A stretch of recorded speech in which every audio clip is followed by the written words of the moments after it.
in the cloud. Okay, recording. Sona is coming. So hello everyone and welcome to our 7th ZUKI coaching session. And hang on, I want full screen here.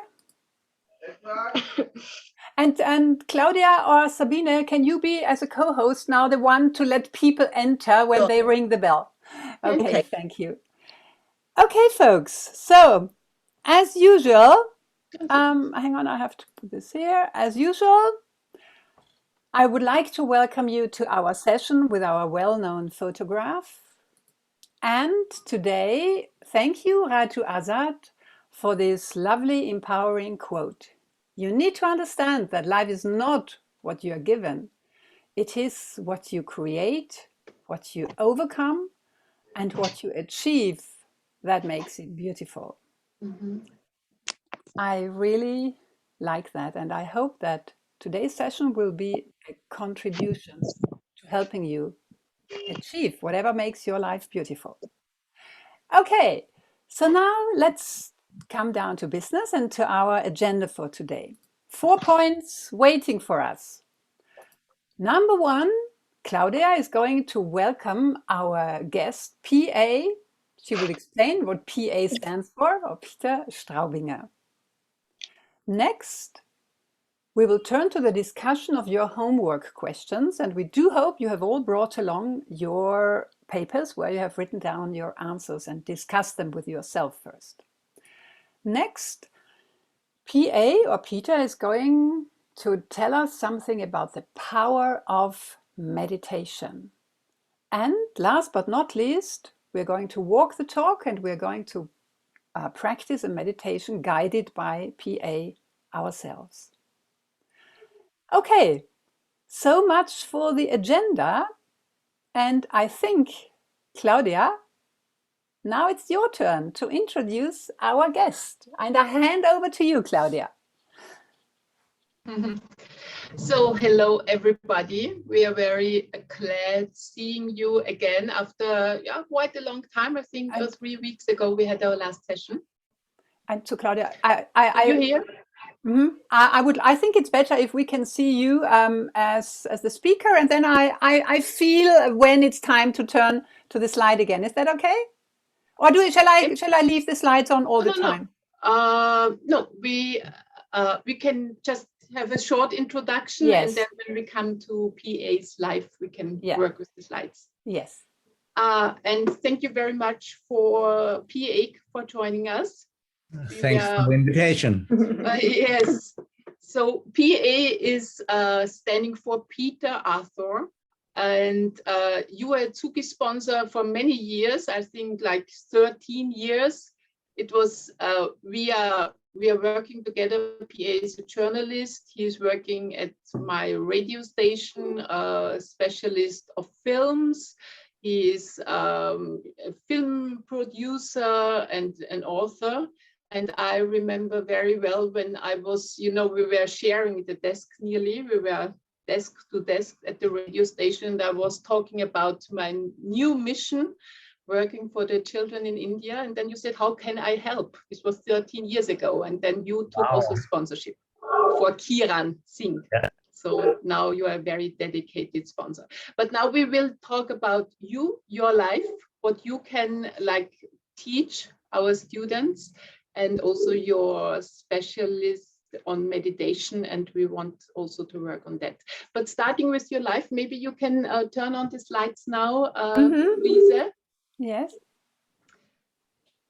This is showing P and me when he was on my radio show 2 years ago, because his book, you see there in front, was the bestseller in Austria, the most selling book of the year of 2019. And here you see him meditating at home.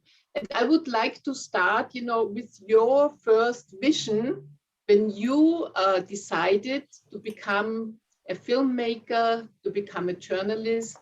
I think it was in your teenage years, PA. So what was your exact vision? What did you think about to become in life? So first of all, I thought I wanted to become a filmmaker, and I thought, how can I manage to do that? And there is one school, one university for filmmaking in Austria, but it is very hard to get in there. There are like 3,000 applications every year, but only 10 people make it. And a lot of people said, you know, it's not worth trying it. You know, the chances are so low. And it was really a big dream for me to be one of these students out of so many people who want to study there, and I just tried it. And I think that's an important message for everybody who wants to achieve something, that if your dream makes you feel good, it's worth to try it and go for it.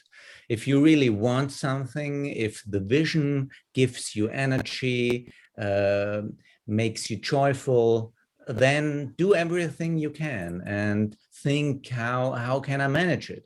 And for example, for me, it was important, first of all, to do all the work, but also to speak with people who were already in there, to speak with professors. And so you get a feeling how it's best to make it. And so these were the steps, because it's I would like to go along with your homework you were giving us, that you said first you have to have the vision. So you were not born in Vienna, you come from Bad Aussee. It's, I think, Styria, or is it? It's like I was born in Bad Aussee and raised 4 hours away from Vienna. In Hallstatt. Actually, when I've been in India, I saw on a lot of screensavers the picture of Hallstatt. A lot of Indians did not know that it was in Austria, but the picture is very famous from Hallstatt. And I was raised there. And so for your vision to become a filmmaker, to start with the entrance exam at the Film Academy, you had to go to Vienna. So what steps did you have to take, you know, to come closer to your vision?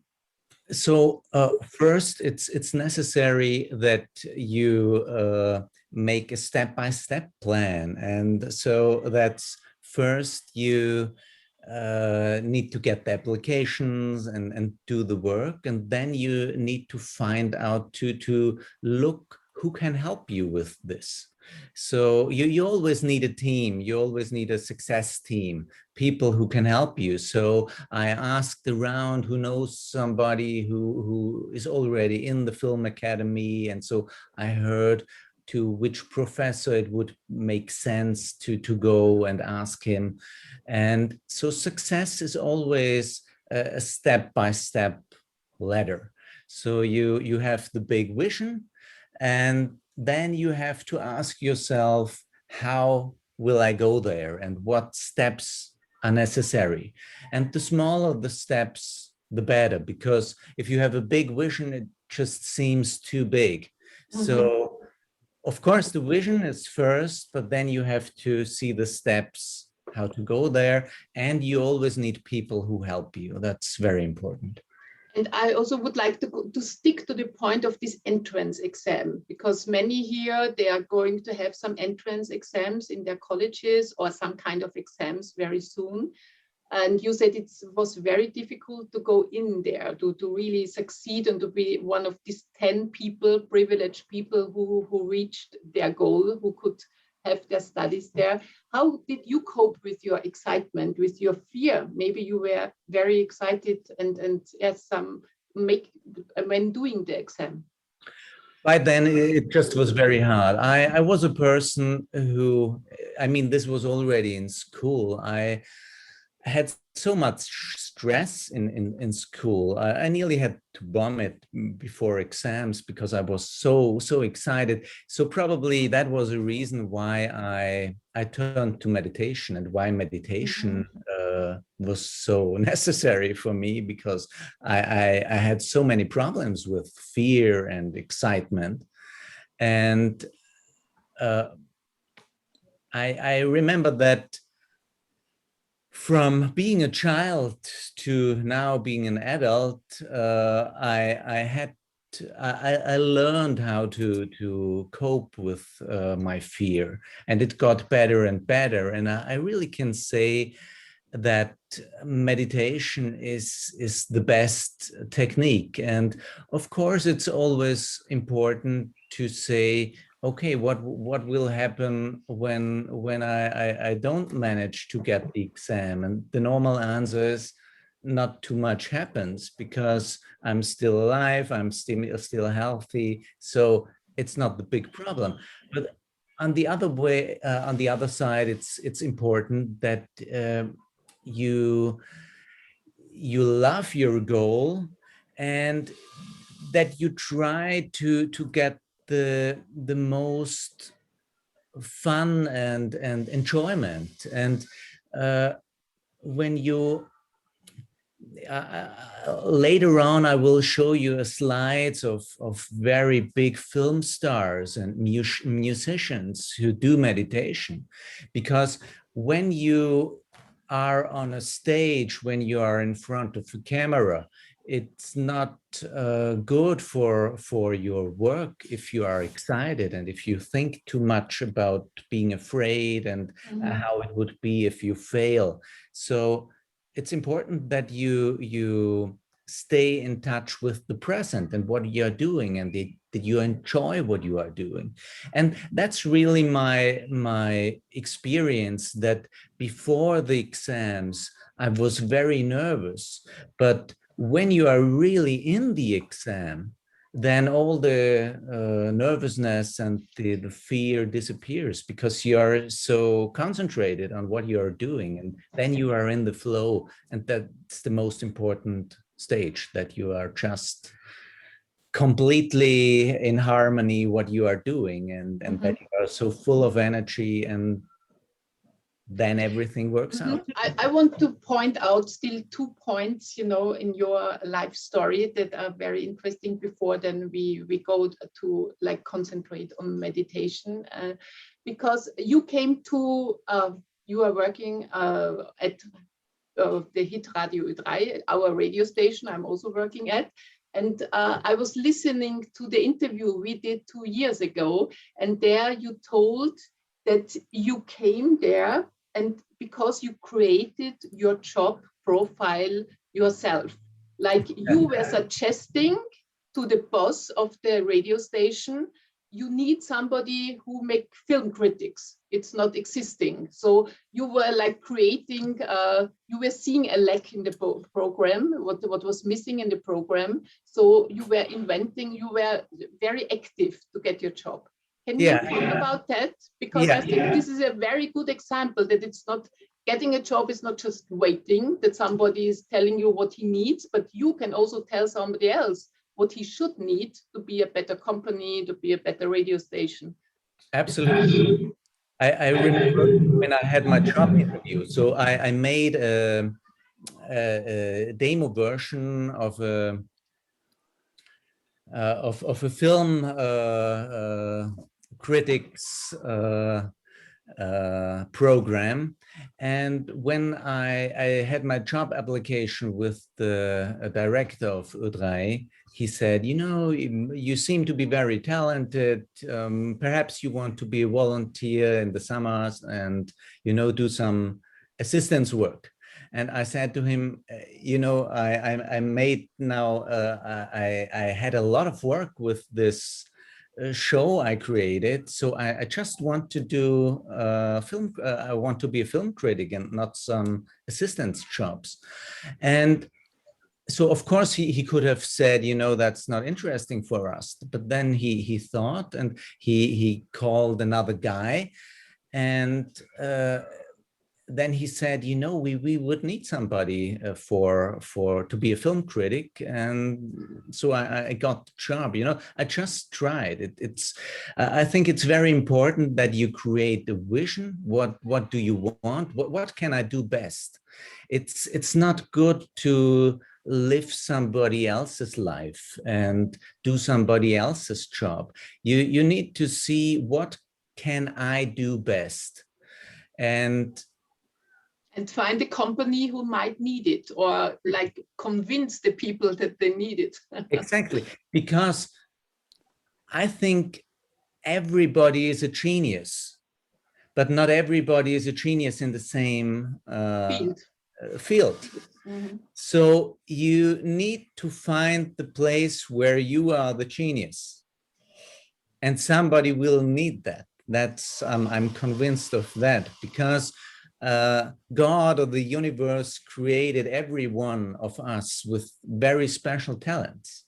And I think it's our jobs to manifest that in the world. We come with this potential on earth, and now it's our job to manifest it.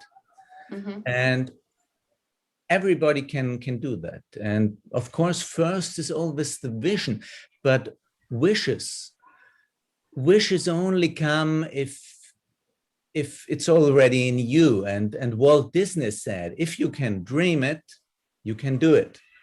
And there is in neurolingual programming, in NLP, they have this Walt Disney manifesting technique. And Walt Disney said when he had these big dreams, Walt Disney came out of a very poor family. And when you think what he did, nobody has won more Oscars. He made these huge Disney theme parks. He was the first one to create a 90-minute cartoon film. So he always created things where everybody said that that's impossible. So how did it Walt Disney? And Disney always said he had first the dreamer. There are three people in him. There is the dreamer, the critic, and then finally the third person, the pragmatic. So first you have the dreamer, and then you have the critic that says, this doesn't work because of this and that, and you need to change this. And the pragmatic finally sees how to manifest it, how to get it done. Because of course, it's important to see, what do I need? Where are the problems? Where are the challenges? Of course, this is all necessary. Dreaming alone is not enough. You always need to see, what do I need? And finally, you need the plan to get it done. Mm-hmm. And there's thank you for this very good explanations about what can be reached in life. And then you had the dream of making a film, and on a very special topic. This became the most successful documentary in the year of 2010. And I think you traveled the world for many years for the filming, because you were showing people who do not need food.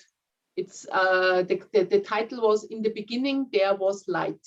Exactly. Why did you dream of this topic, to realize this topic in a documentary? You see me in India. Perhaps a few of you know Prahlad Yani. He's a very famous Indian fasting guru who allegedly did not eat and drink for more than 80 years. He was one of the protagonists I interviewed. So the reason why I wanted to make this film was because it just interested myself. I think if you make things that interest yourself, you can be quite sure that there is somebody else who is interested as well.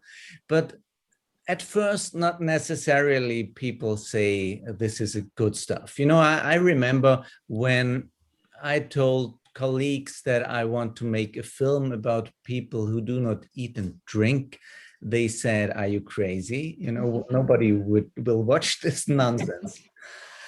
And but I knew so much more than these people. Before I started making this film, I already did 5 years of private research because I was interested in this. So you cannot expect from other people who are not into your topic to know all this and understand all this. So I think it's important, and that's also something Arnold Schwarzenegger says, that when he wanted to become the strongest man on earth, everybody said, you are a guy from from rural Styria. How do you want to become the strongest man on earth? And it was just his vision, and he said, don't care about the naysayers. They always will be there. And when he finally was the strongest man on earth, he said, I wanted to be the biggest film star in Hollywood. And he had this strong Austrian accent and this strange name, and everybody said, are you crazy? Nobody will want to hear your stupid Austrian accent in Hollywood. But he just did it. So this does not mean that all your dreams become true, and not all my dreams became true. Failures are part of life. But if you have a strong dream, it's worth that you do everything to manifest it. And in many cases, it will become true. And in my case with the film, it became true, and it was, I became more than I expected, because it is still one of the most successful Austrian feature documentaries, which were shown in Austrian cinemas. And this was really not something that you could expect. And it just happened because I did not do it because I wanted to make a very successful film. I made it because I was so interested in the topic, and I wanted to move people. And I wanted to move people with my film. And if you want to make a film that moves people, of course, a side effect is that it becomes successful, because if you move people, they will you watch. also had lots of critics, and I think this is also a very important point, because if you really want to make a big dream come true, then it can happen that many people find something that they are against it. So people were blaming you that you show, for instance, to young people, you do not need food to survive. And they were really blaming you, accusing you, lots of public discussions. I think it was difficult for you also to tolerate all this. I mean, first of all, I have to say that a lot of these critics misunderstood my film. I never said you should stop eating. There are a lot of warnings in the movie to not do it. And it's a film who questions a classical materialistic narrative. And it shows a lot of people with interesting abilities, but it also shows the critics. But the strong criticism that came was, of course, something that also showed that these people were moved. And it also shows, if you wish for something, sometimes it can happen that the wish becomes true, but in a different way that you want it. I moved these critics because if they wouldn't have been moved, they wouldn't have been so that emotionalized. So on a meta level, I can see this as a compliment as well, these critics. So it's in Austria, we have this saying, a lot of enemies, a lot of honor. So if you have a lot of enemies, it also shows that you did something important. Because we are quite already, we spoke for quite a long time already. I just want to point out one personal very personal thing in your biography, which touched me very much. And I think it's also very interesting now for our listeners. You, in your life, you did not know your father, your real father, for 25 years. So you met your father when you were 25 years old. And I think it was a struggle also you had in yourself to find peace with this story. Maybe you can explain a little bit to us, how could you solve this very unusual way of getting to know your father? Yeah. So my mother was very young. It was a teenage pregnancy, and my father disappeared, and my mother married again. So it was, I always knew that there is my biological father somewhere, but it was just never a topic. But one day I heard that he's quite rich and he has a lot of money and he never paid for me. And so I wrote to him, but in a very angry way. I said, I'm your biological son, send me some money for studying, and I got the money, and then we met, and I had a lot of anger. When you are left alone as a son, you feel angry. By then it was on a subconscious level. I didn't really understand that by then, but I was angry in a way. And it was later on I made a psychoanalysis, and with 25 I met him, and he was just talking about his stocks and money, and it was really not a personal relationship, this first meeting. And then I thought, okay, I have the genes from this guy, but he's not a nice guy, and I don't want to meet him anymore. And later on, I made the psychoanalysis, and my analyst said to me, I think it would be important that you get in touch with your father energy, because it's for everybody important to get in touch with your parents. It's not necessarily, it needs to be a personal contact. For example, if your parents already died, you can write a letter to them, to your dead parents. But in my case, I had the luck that this guy is still alive, and if I wouldn't have approached him again, he would have died someday, and I would have never met him. In a way, angry with him because he left me. So I understood that this is a big chance that this guy is still around, and I can meet him and talk to him. So when I met him again, I approached him with a completely different mindset, that there wasn't anger anymore, but I saw the chance that I can talk to him again and see where I'm coming from, where my roots are coming from. And when I made this change of perspective, finally, this guy opened up to me. And meanwhile, I meet him every day. And it is really a treasure for my own personal development. You see him. These are my half brothers, and the woman on the right side of the blonde one, this is the woman he married, and the young people are my half brothers and my half sister, and sitting is my wife with my youngest son.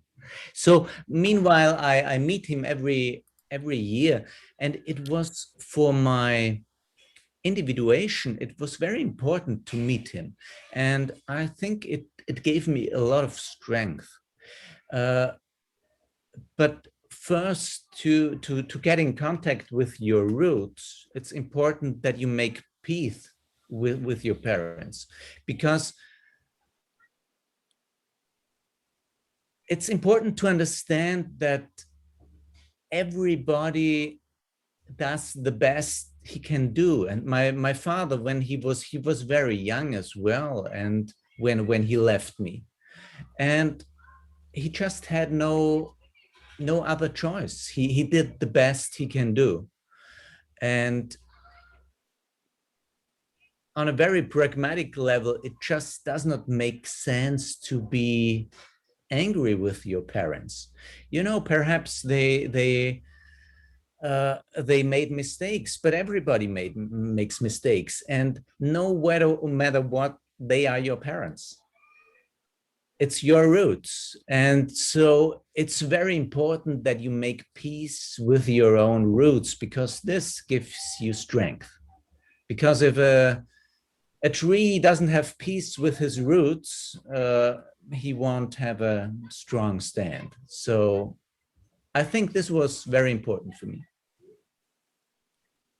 But thank you for sharing this very personal story, PA. And I think it's important here also in this round, because I heard from many children who were raised in our hostel that sometimes they reproach to their parents that they brought them, and also their mothers and fathers, they were sometimes very unhappy that they had to bring their children. But you know, at some stage in your life, you should be in peace with your roots, like you said. Yeah. Absolutely. If you have the chance, make peace with your living parents. And if you don't have this chance because they died or they disappeared, write letters to them, because it's important what it creates in yourself.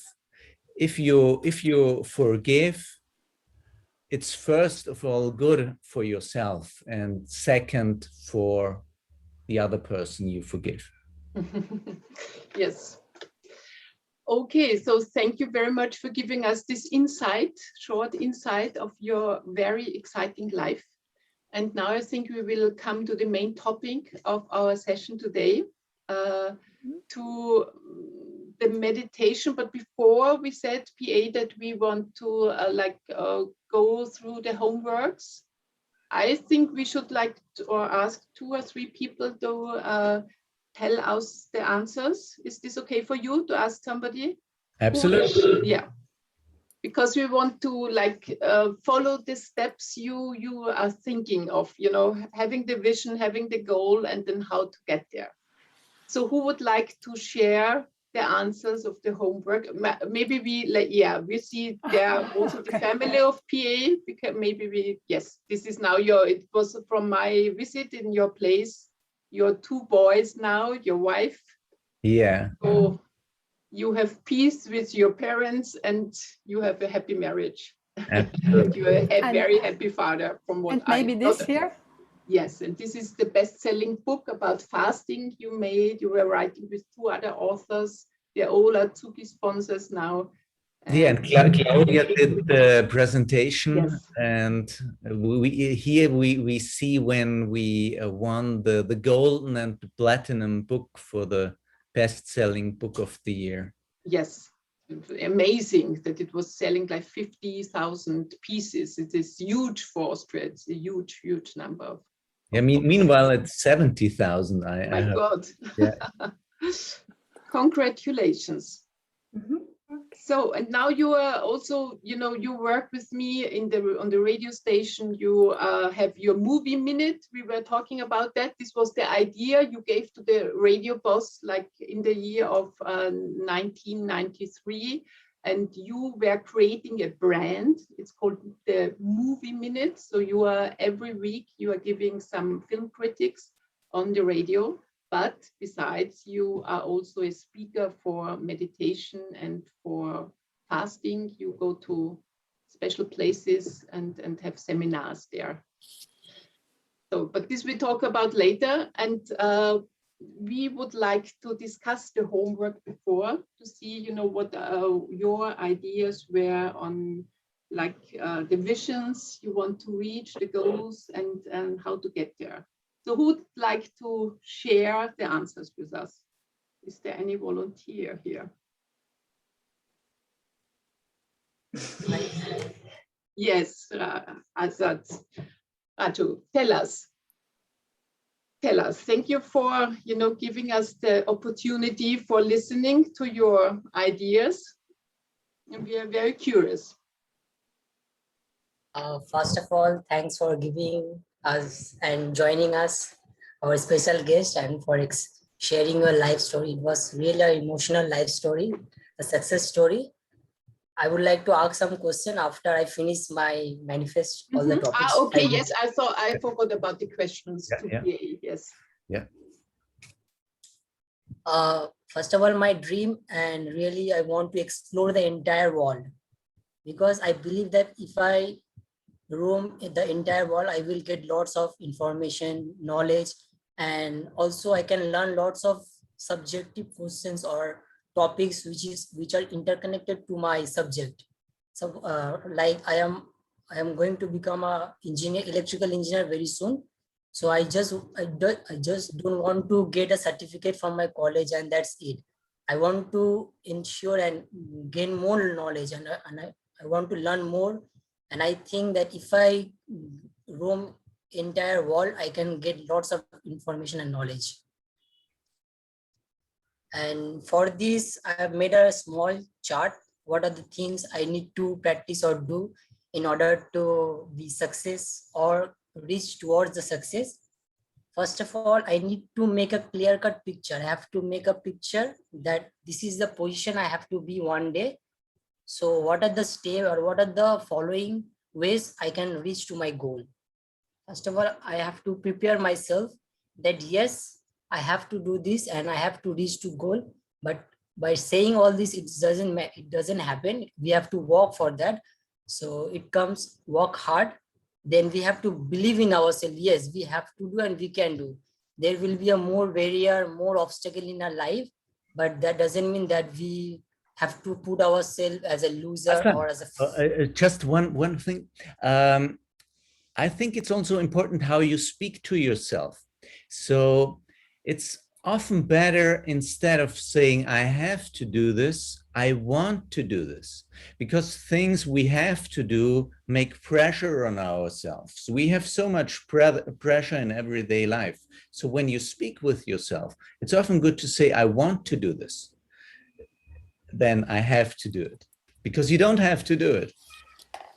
You can do it. And that's great. I want to do it. Just good advice. Yes, thank you. And I have to watch, or yes, I have to watch lots of inspiration or motivational videos in order to make my life a successful one.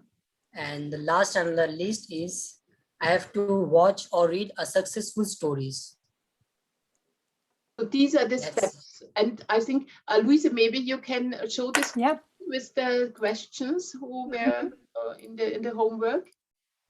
Because so the vision you told us that you will become a, what did you say? Not an engineer? No, you.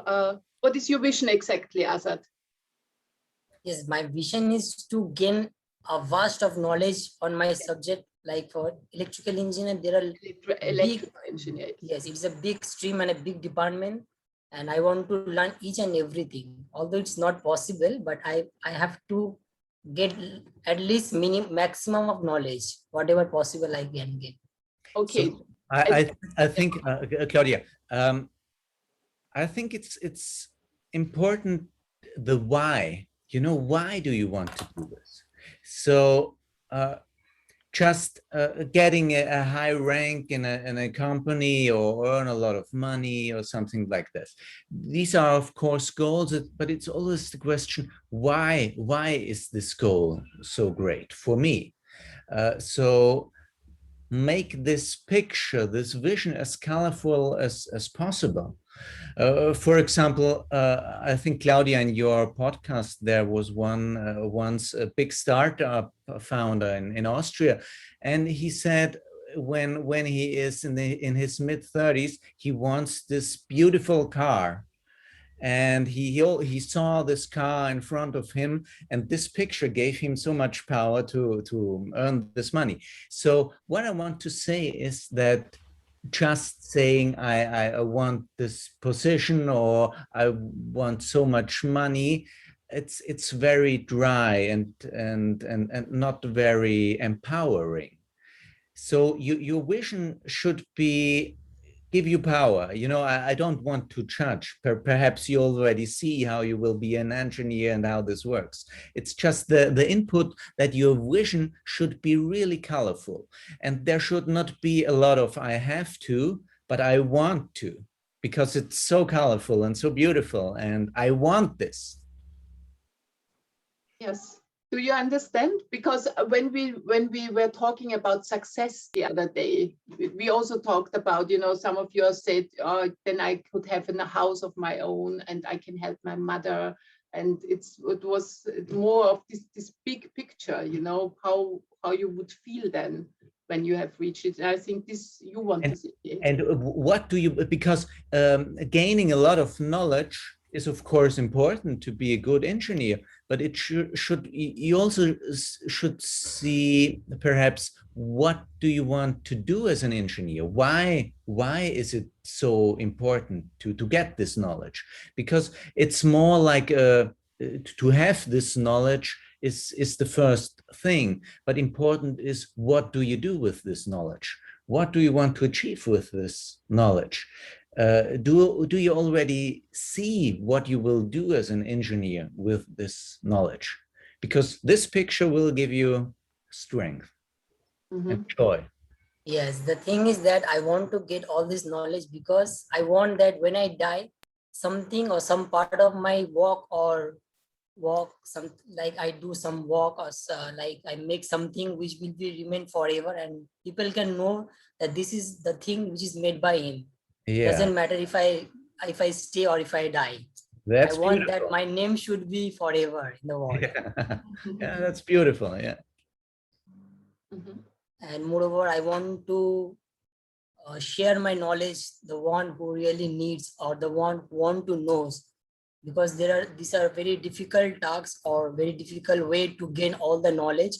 So the possible way is that to write a book of my own and make a brief or a short note of each and every topic so that the upcoming generation can go and follow through it, and at least they can get a little bit of knowledge.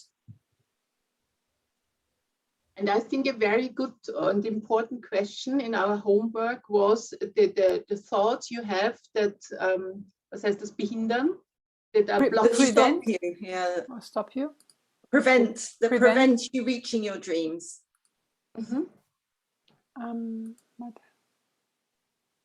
So how to overcome the problems on the way or the difficulties.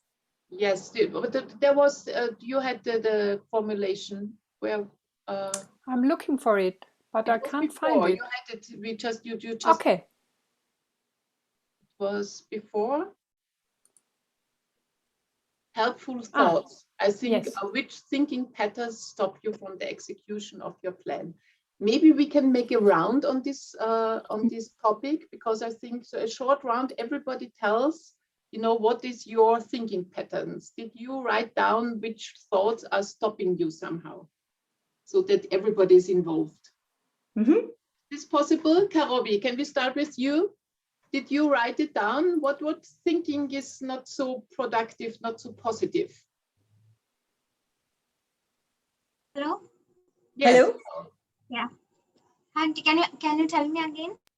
There was in this homework, there was this part, if you have some kind of thinking patterns that stop you from reaching this vision or this goal. So what is it in your case? Did you answer the questions? No, actually I didn't write it. Actually, I went to college and lots of college work are doing, so that's why I didn't say that. Okay, so who did it? Subasis, did you write this down? The answers on this question? Yes, I didn't write it down, but I can say it.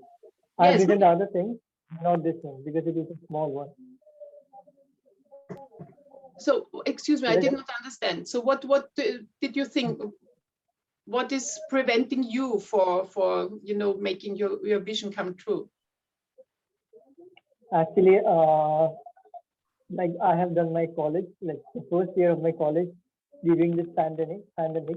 So the main thing that is preventing me from achieving the knowledge which I want to gain is the thought of the pandemic, like the job situation, like it is getting worse day by day. So it makes me feel that I won't be achieving that much success because of this pandemic. Mm-hmm. I think this is a very important point, PA. Did you understand? He says because of the pandemic, he always thinks of, I'm not lucky because I'm one of this, how do you say, Sabine, maybe you can. Well, it's the generation where they can see there's a lack of opportunity, a lack of jobs, a lack of their studies maybe won't count for so much because they were online and theoretical and lacking practical application. So this generation feels disadvantaged and they're going into a difficult world. And so they have the expectation that life will be harder for them. Yeah. So first of all, there are things we can change and things we cannot change. And things we cannot change, we don't have to worry about at all. We just can forget them because they are just as they are. And the things we can change, we have to see how we can change them in the direction we want to. And if you have and of course that's very common, that you tell yourself, you know, there is a big crisis and nobody else is able to do something and everything is bad. That's normal, but we have the chance, and we will talk about that when we talk about meditation, we have the chance to decide what we are thinking. And this is now the reason why we made this exercise, because first of all, we try to gain conscious knowledge about the thoughts that hinder us, that prevent us from reaching our goal. And we also look at the thoughts that help us and that create energy, because you have to be aware that every single thought you think creates an emotion. And emotions are the reasons why we do things and are the reasons why we don't do them, because we are afraid. So our thoughts have a lot of power, and it's important to choose which thoughts we are thinking. And if we think life is difficult because there's a big crisis and I don't have the power to overcome these problems, these are thoughts that create emotions that don't help us. These are thoughts that create emotions that keep us down, but it doesn't help anything. You know, it doesn't make the situation better. But if we have the thoughts, you know, I will do it anyway. There is a crisis, but I will do it anyway. I have the chance to do it. These are emotions that, these are thoughts that create the emotions that are able to change our lives. So that's the reason why we did this exercise, to see which are the negative thoughts and which are the positive thoughts. And if we know which thoughts are which, then we decide us for the good thoughts. Because actually, I was once in India on a meditation retreat, in a Raja Yoga ashram. And they said there are 4 kinds of thoughts. There are positive thoughts, negative thoughts, useful thoughts, and not useful thoughts, the so-called negative, the so-called waste thoughts. And most of the energy we waste with this waste thoughts, with negative thoughts. And there is the US President Abraham Lincoln, and he said, take every day 30 minutes for your sorrows. And in these 30 minutes go to sleep, because worrying about something doesn't help us anything. These are waste thoughts. Worrying is for nothing. It's just for keeping you down and taking energy from you. So yeah, forget these thoughts. Things you can't change, forget them. They are as they are, and work from there. Very useful advice. Samrat, what did you think about or write down on this topic of like the patterns of thought you are having that are not helping you? Which kind of thoughts are coming to your mind, for instance, that you are unhappy about?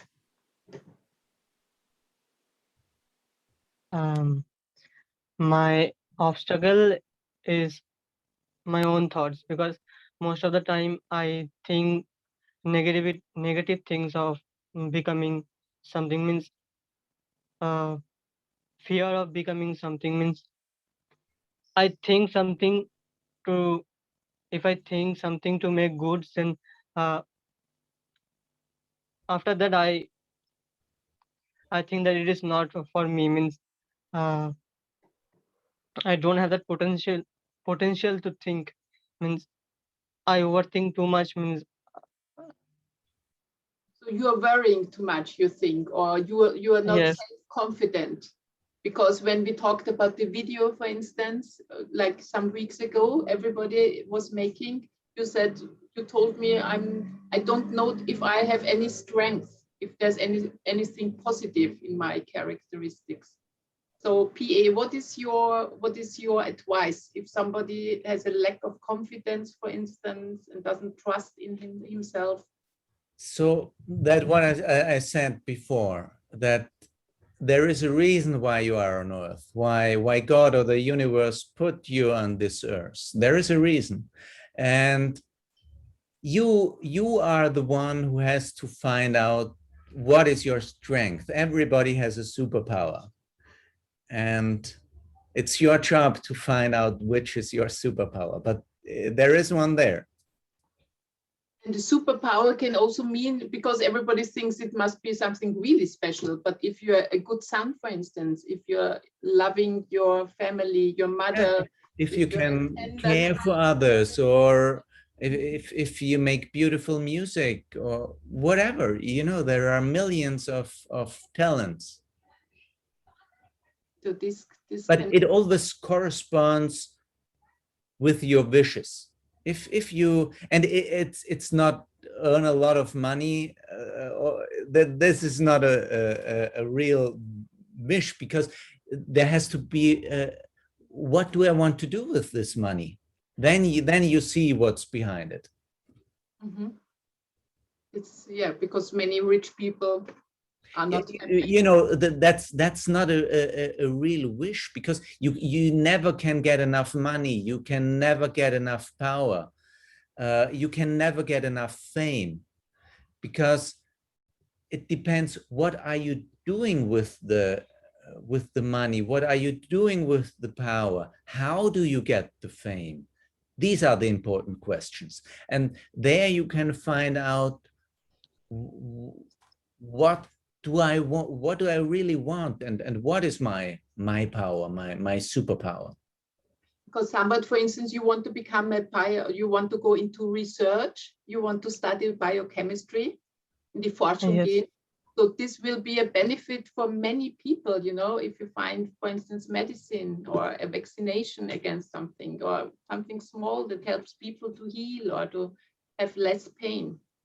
So I think you can turn your thoughts. It's more easy maybe than you think.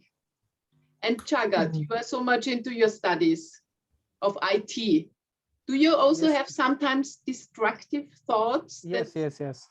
So tell us a little. I have 3 points which stops me from executing my plan. The first thing is environment. I think if you want to execute your plan, you have to be with those person. Means if I am a coder, I have to be with the coders only, so that if I get that environment, so it will help me to stay focused on that my work. Just a So, Moment. Coders I heißt don't blame, but Programmierer, nur dass du das verstehst, weil das Wort ist nicht so einfach zu verstehen. so that environment I don't get here. Second thing is distraction. I left social media everything, but I love to watch movies. So every time I write my timetable but that doesn't work, because if some movies or any good film comes out, then I leave my timetable and start with the film. So that is one kind of distraction for me. And third thing is time management. I make my routine, but half of the routine I follow, then I couldn't follow the other half. These are the few things. Do you have some advice for this? Yeah. It's also distraction, you know, that at this. I have the problem. I think there are so many people having this problem, and I have the same problem as well. Meditation will also help you, you know, to focus better. And it also helps that you have, if you have a timetable and work with other people together. Just before our meeting, Claudio said if there wouldn't be the last minute, nothing would happen. So I think this is a problem everyone has. And it helps a lot if you are working with people together, if you have deadlines. This is just perfect because then you have to do it and the distraction just disappears. Because we made the presentation for this session like 10 minutes before we started, or Louise, or 1 hour before. It was the last touch up. So and I think it's really a problem so many people have. I mean that there are also people who are able to do this, like they have 3 months and they do it bit by bit. But I'm also someone who does everything in the last minute because I have problems with concentration. And that's the reason why I know I need deadlines. When I made my movie, for example, I knew if I just do it alone, I cannot manage it. So I searched for a movie producer who gave me deadlines, because this just helps. Set your own goals. This is very, very important. And that's the reason why these little steps are important, because if you just have this big goal somewhere, then you never start going. It's important that you start going, start with the first step and set goals in between.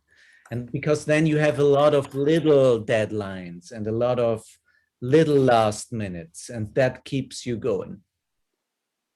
Like when I wrote my first book, I thought, you know, writing a whole book, that's just so big. But if you just say to yourself, I write every day 2,000 words or something, then you have every day this little deadline. I think distraction sometimes you need, you know, so you can't be concentrated like 12 hours a day. You need some kind of pause and some kind of change. It's completely normal. Everybody has this, but meditation always also will help you to focus. Mm-hmm.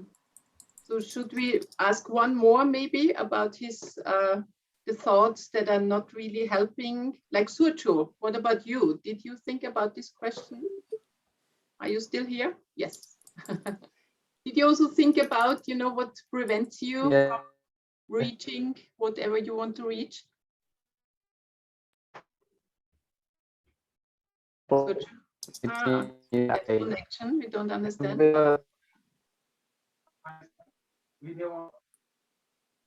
Yeah, can you hear me now? Now we can hear you, yes.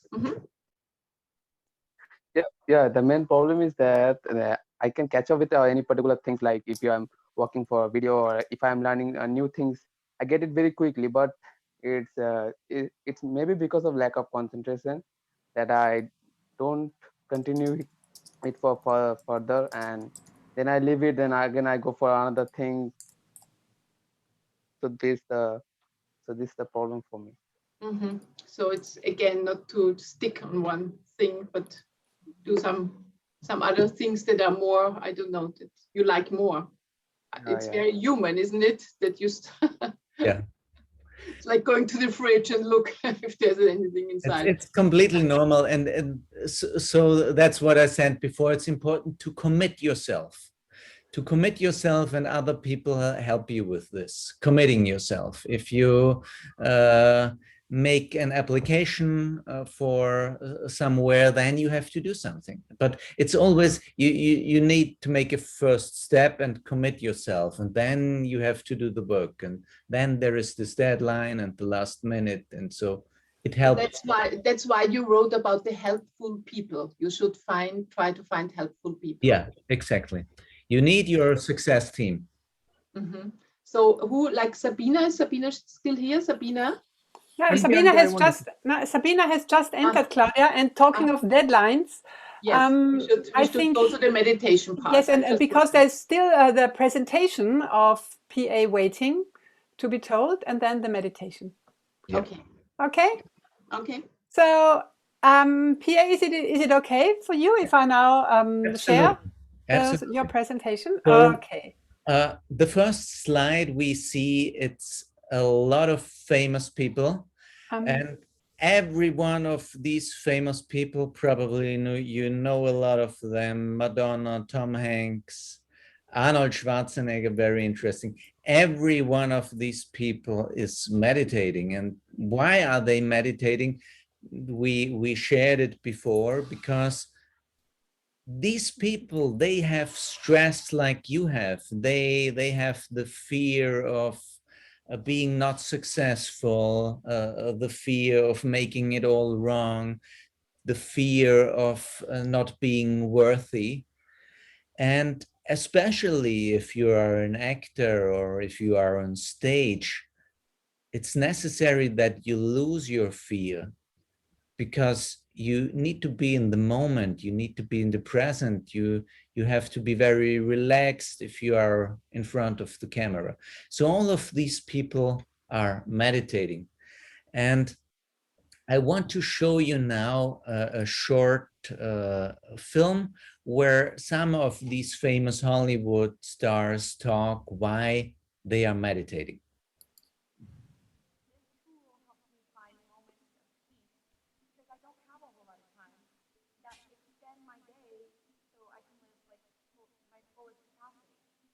Don't have the sound, so.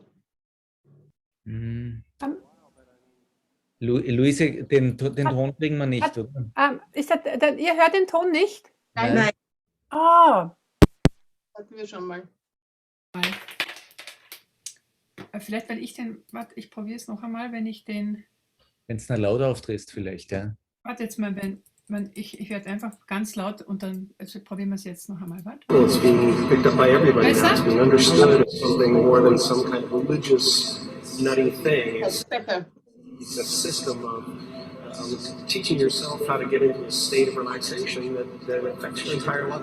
It's not just finding quiet, it's finding bliss. And that is natural, that is everybody. You see it in babies, you don't have to teach it to them. We somehow forget. It's a different experience every time, but I get glimpses of something that energizes me on such a deep level. You meditate? It helps me because it puts me in a conscious space Because before I actually do it, I keep reminding myself, asking myself, who am I? Who am I? Who am I? It's just a reminder that underneath all our comings and goings, our successes and our failures, there is a deeper dimension to our lives, and we can tap into it and show up from that place, which is wiser and more joyful and more compassionate. To have that tool now and to be able to go inside to the deepest part of myself and to access that and to recharge my battery internally within myself. I feel so badass. I was personally not in a good place. I think, just overdoing it in the 60s. So I was just not very sort of centered, and I was looking for something. I think we all were.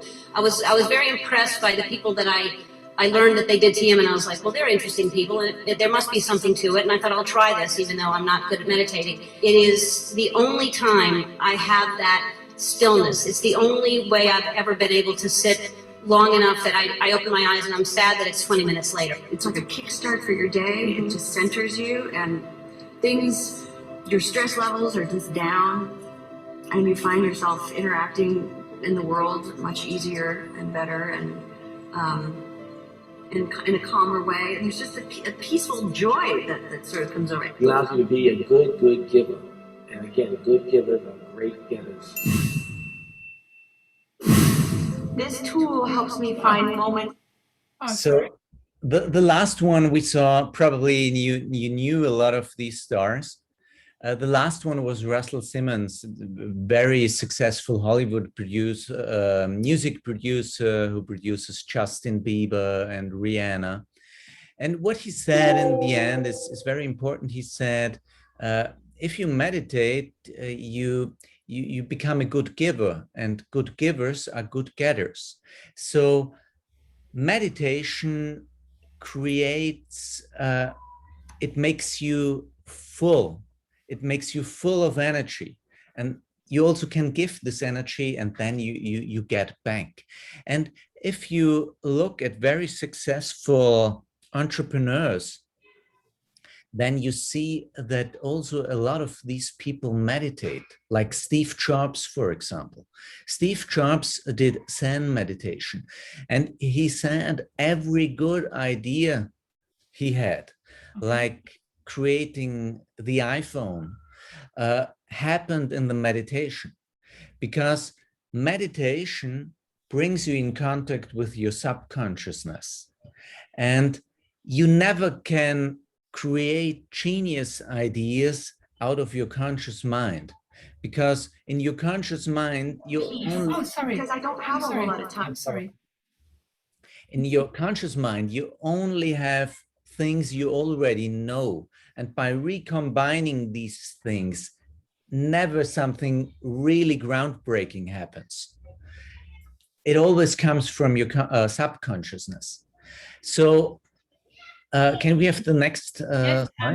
Sorry, I was just trying to give you Steve Jobs, but something. I see. Maybe now.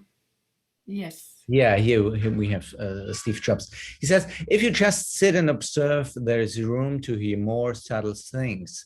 That's when your intuition starts to blossom and be in the present more.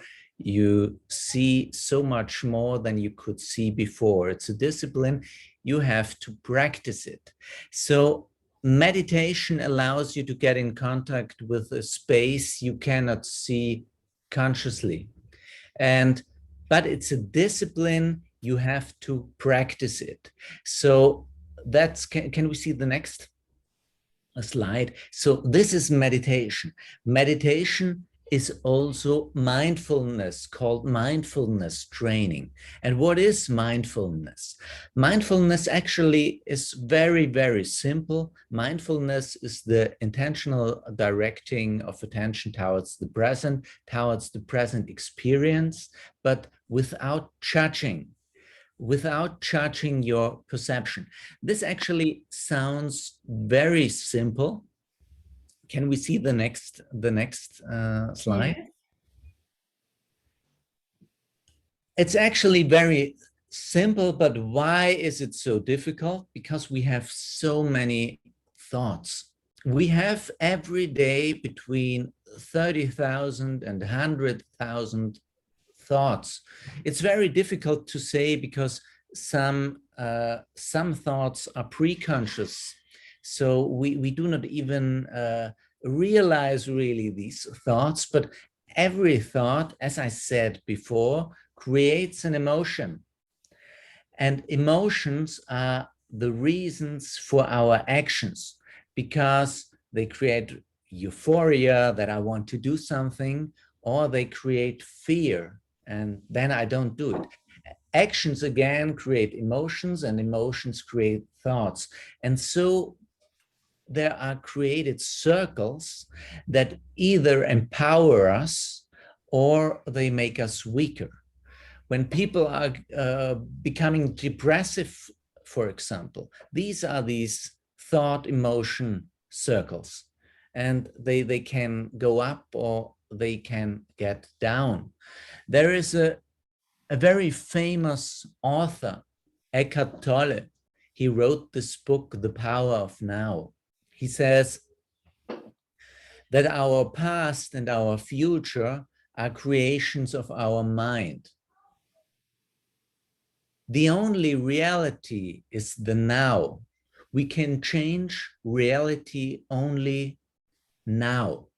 You cannot create it in the future. Of course, we can plan and we can learn from the past, but you only can change the reality in the present.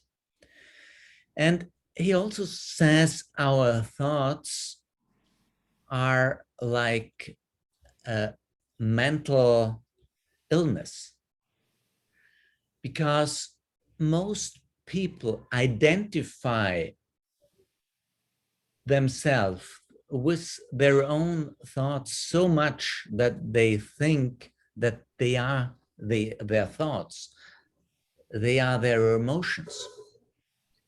What we learn in meditation is to feel that we are not our thoughts, we are not our emotions, and this means we can decide. Because when we say life is beautiful, this creates a positive emotion. But normally, most people in the same second, they say, okay, life is not beautiful. I don't have this, I don't have that. This doesn't work. But these thoughts don't empower us. So, of course, in many cases, it's important to see the problems. But if I want to reach something, if I if I'm at an application interview, for example, it does not help me if I say to myself, I'm not worthy, I'm not good, I don't know this and that. It helps me best if I say to myself, I'm successful, I'm able to do this. So I have to be in the position to decide which thoughts are helping me and which thoughts don't help me. So what Eckhart Tolle is telling us is that most people are not able to use their thoughts for what they are used best. Thoughts are used best to help us to solve problems. But as I said before, 95% of our thoughts are used for waste thoughts, for worrying about something. But worrying doesn't help anything. It only helps if I solve problems and if I have good thoughts that empower me.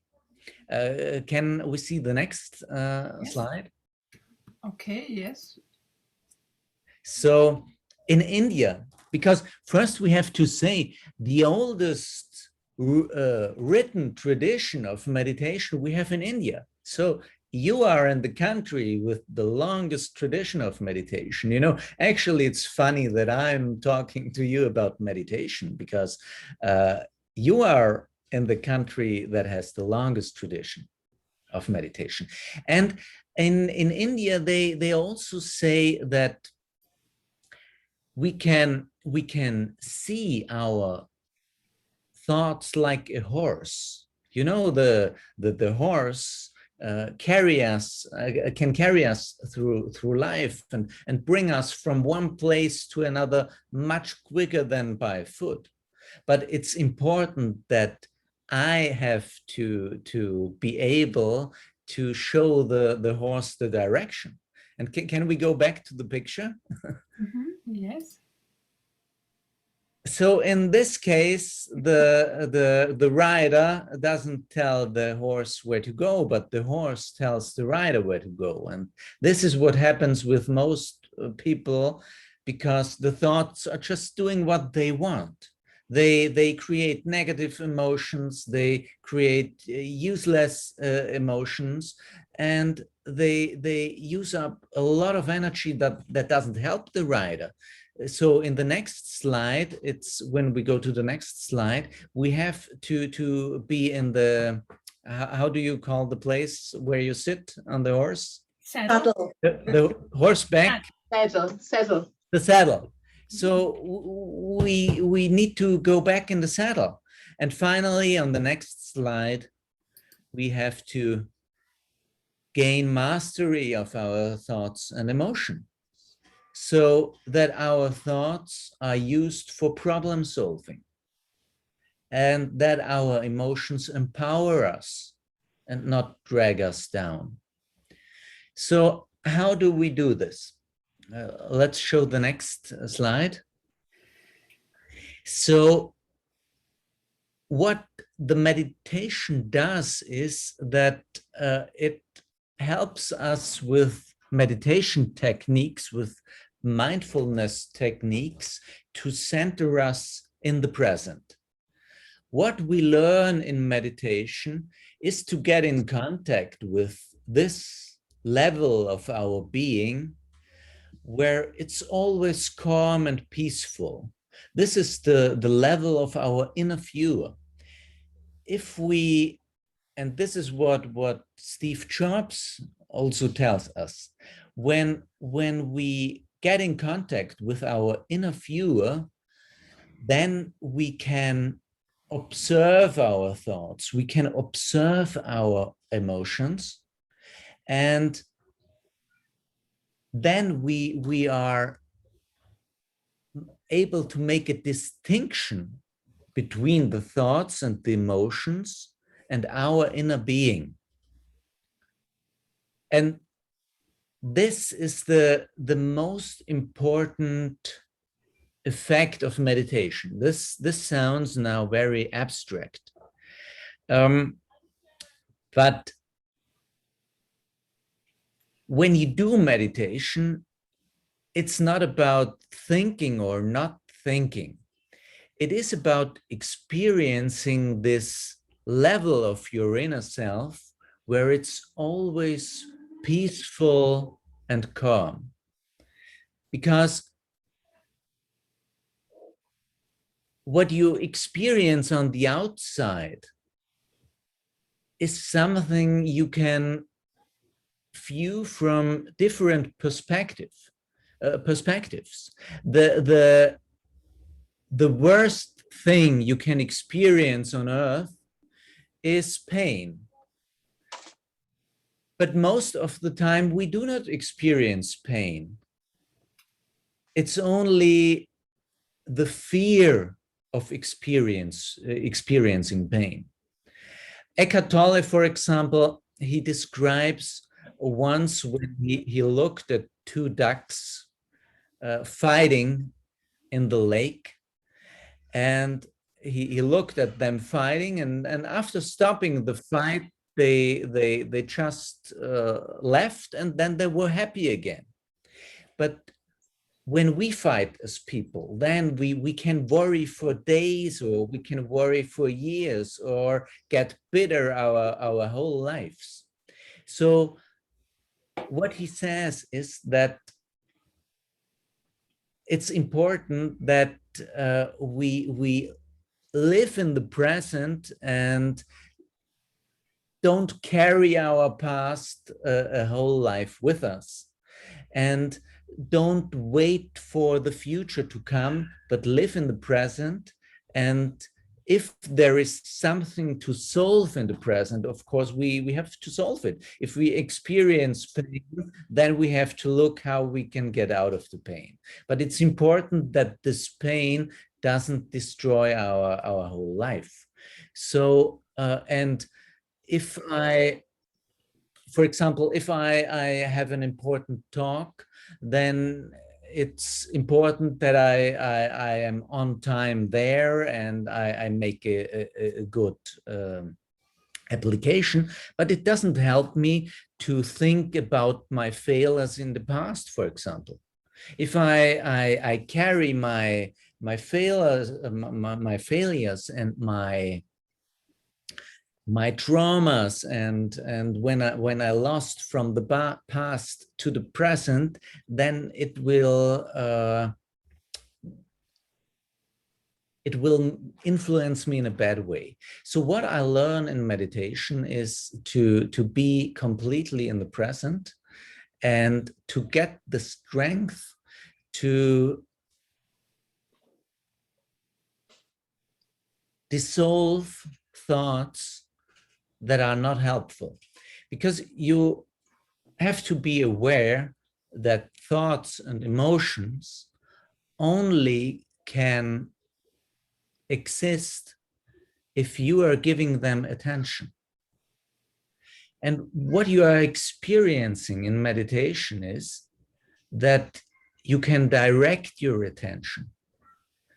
And if you don't allow a certain thought to exist, it cannot exist. So it is always your choice in every moment. And if it's my choice to say life is beautiful, I give this thought my attention, and in the same moment everything is good and nice and calm and beautiful. And that's a whole different ball game than if I say life is horrible and I'm not strong and I'm not able to do this. So this is the most important effect. Can we see the next slide? So the big question is, does this really work? Isn't this just some esoteric religious talk? And this is now where science helps us. We will do afterwards a short breath meditation. And what we see here is a study where the brain was monitored for 6 weeks when people were meditating.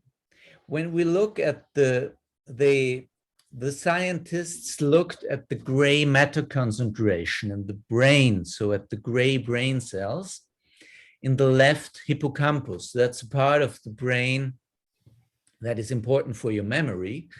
And the blue part is the control group that didn't meditate, and the red part is the meditation group, the mindfulness-based stress reduction group.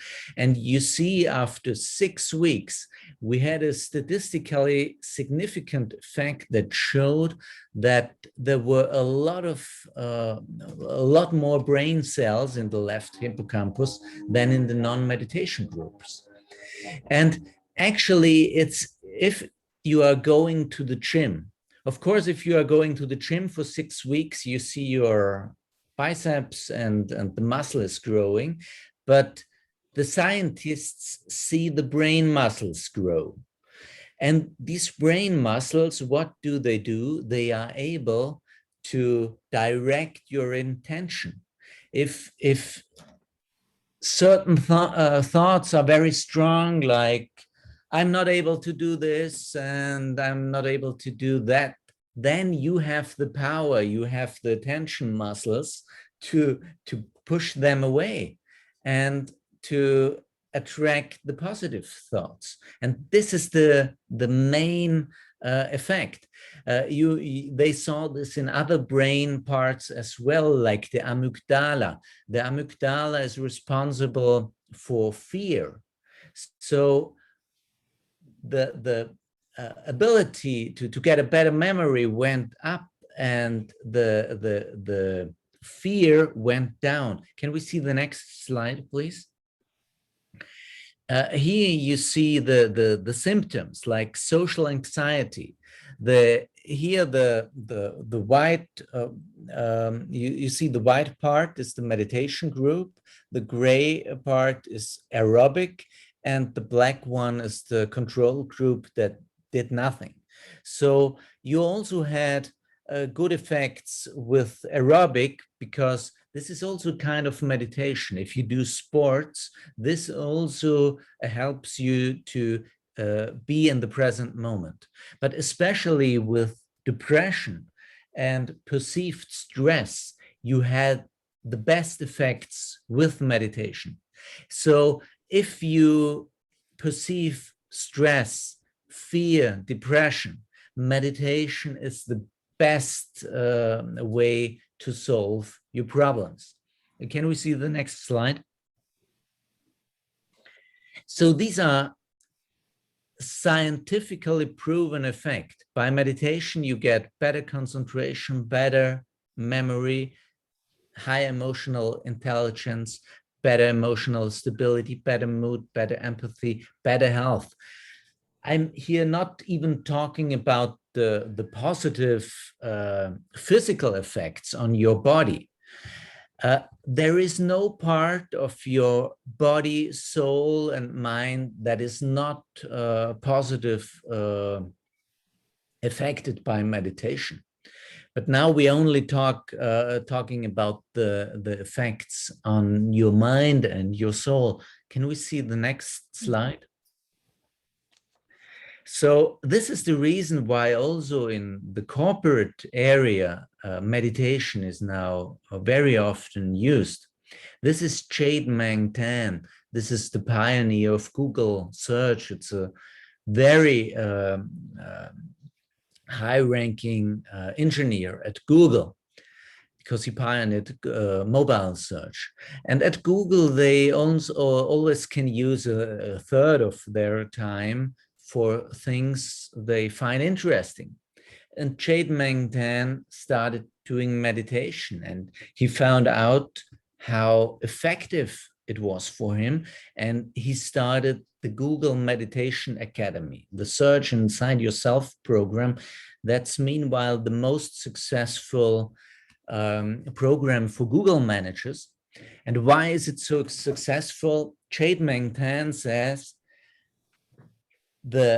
for him, the most important effect of meditation is calm and clear on demand.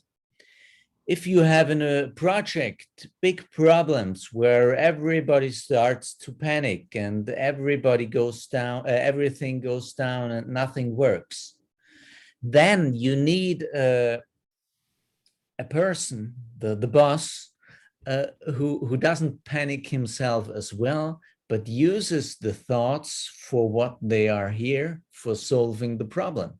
It doesn't help if you panic yourself and you are in fear.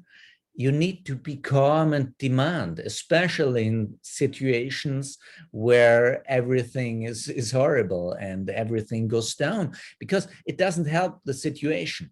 You need to be calm and use your thoughts for what they are used best for solving the problem. So can we have the last slide? But what is most important with meditation? That you do it daily. It's like going to the gym. You know, you can listen to a nice talk of somebody who tells you how good going to the gym is for your muscles. It doesn't help you anything. Or if you go to the gym once or for one weekend, your muscles only grow if you do it daily. So there is also this nice saying, you should sit in meditation for 20 minutes a day, unless you are too busy. Then you should sit for an hour. And I can tell you, I do meditation now for more than 20 years, twice a day, and I never missed it once. So I can tell you, even if there is a lot to do, there is always time for meditation, especially when there is a lot to do, because you need to make breaks. You need to have breaks where you center yourself, where you stop thinking, because then you can get in contact with your subconscious mind, where problems get solved that seem to be nearly unsolvable. So if people say, I don't have time for meditation, it's not they don't have time, they just choose to don't do it. And they prefer to go on social media and Facebook or watch television or whatever. But if you decide to do meditation every day, it's possible. So it's like brushing your teeth. If you just brush it once, it won't help you anything. But if you start doing it daily, you will not like to miss it. So if I go to bed, I like to brush my teeth because I like the good taste. And it's the same with meditation. If you create a routine, a meditation routine, you like to do it daily, because it's like holidays from your own thoughts and your own emotions. It's actually very relaxing if you have worrying thoughts and you are able to just let them go and they just disappear. It's very relaxing and you will enjoy it. So this is the last important thing, that you enjoy meditation and you do it daily. Do you have any questions?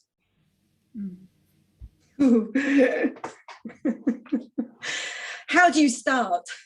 Yeah, how do you start? The easiest meditation technique is observing your own breath, because your breath is always with you from your first breath to your last breath.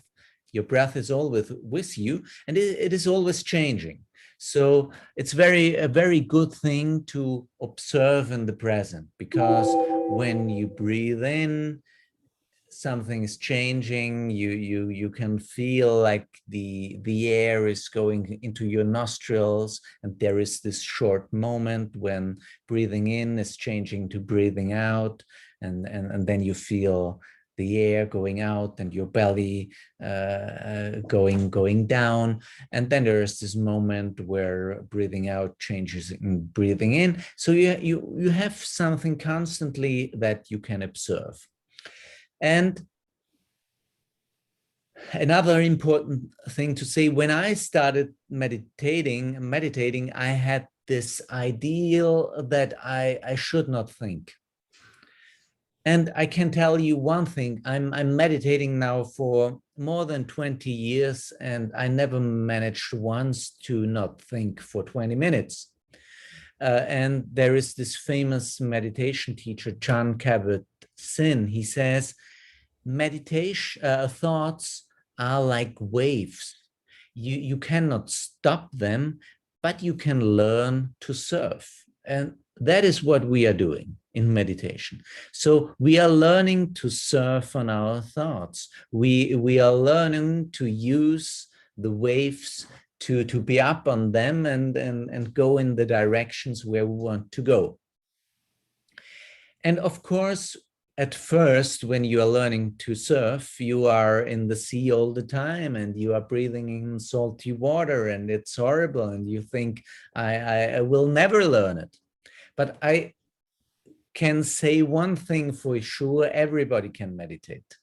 Everybody can meditate, and it's not actually not something we have to learn. It's just something we rediscover, because every baby is in a meditative state. Every dog is in a meditative state. The only beings on earth that are not in a meditative state normally are adults, human adults. Everybody is in a meditative state. So it's just something we rediscover. It's just something that heals us from this mental illness, that we can free ourselves from these thoughts that are taking us and not leaving us away, so that we are again the boss in the house, that we decide which thoughts are helpful and which emotions are helpful. And this is something we have to train. So what happens in meditation is that we have this meditation object. This can be a mantra like Om, Aum, Aum, this famous Indian mantra, or observing your breath. It's not that important. Even doing sports can be a meditation object, like there are these free climbers, for example, and people often ask, why are these crazy people climbing on a mountain without a rope? You know, it's dangerous. They could use a rope as well. The reason why are they doing this is because they have to be constantly in a state of mindfulness, because if they are 1 second not mindful, then they die. So they are forced to be in a mindful flow state. But we don't have to climb up a 1,000-meter mountain without a rope. We can just sit and observe our breath. And that is what we're doing. We observe our breath, and as soon as we realize that we are not with our meditation object, so in this case, it's observing the breath, we just go back observing our breath. And this is what we're doing like dozens, hundreds of times in the meditation. And every one of these circles is like going to the gym and training your mindfulness muscle. And at first, it looks completely stupid, but doing it daily, you saw it after 6 weeks, doing it daily, you already experience the effect. And scientists even can watch physical changes in your brain because the gray matter concentration is changing. So, and what is the PA? What is the ideal length to start with? I do it twice a day, 20 minutes.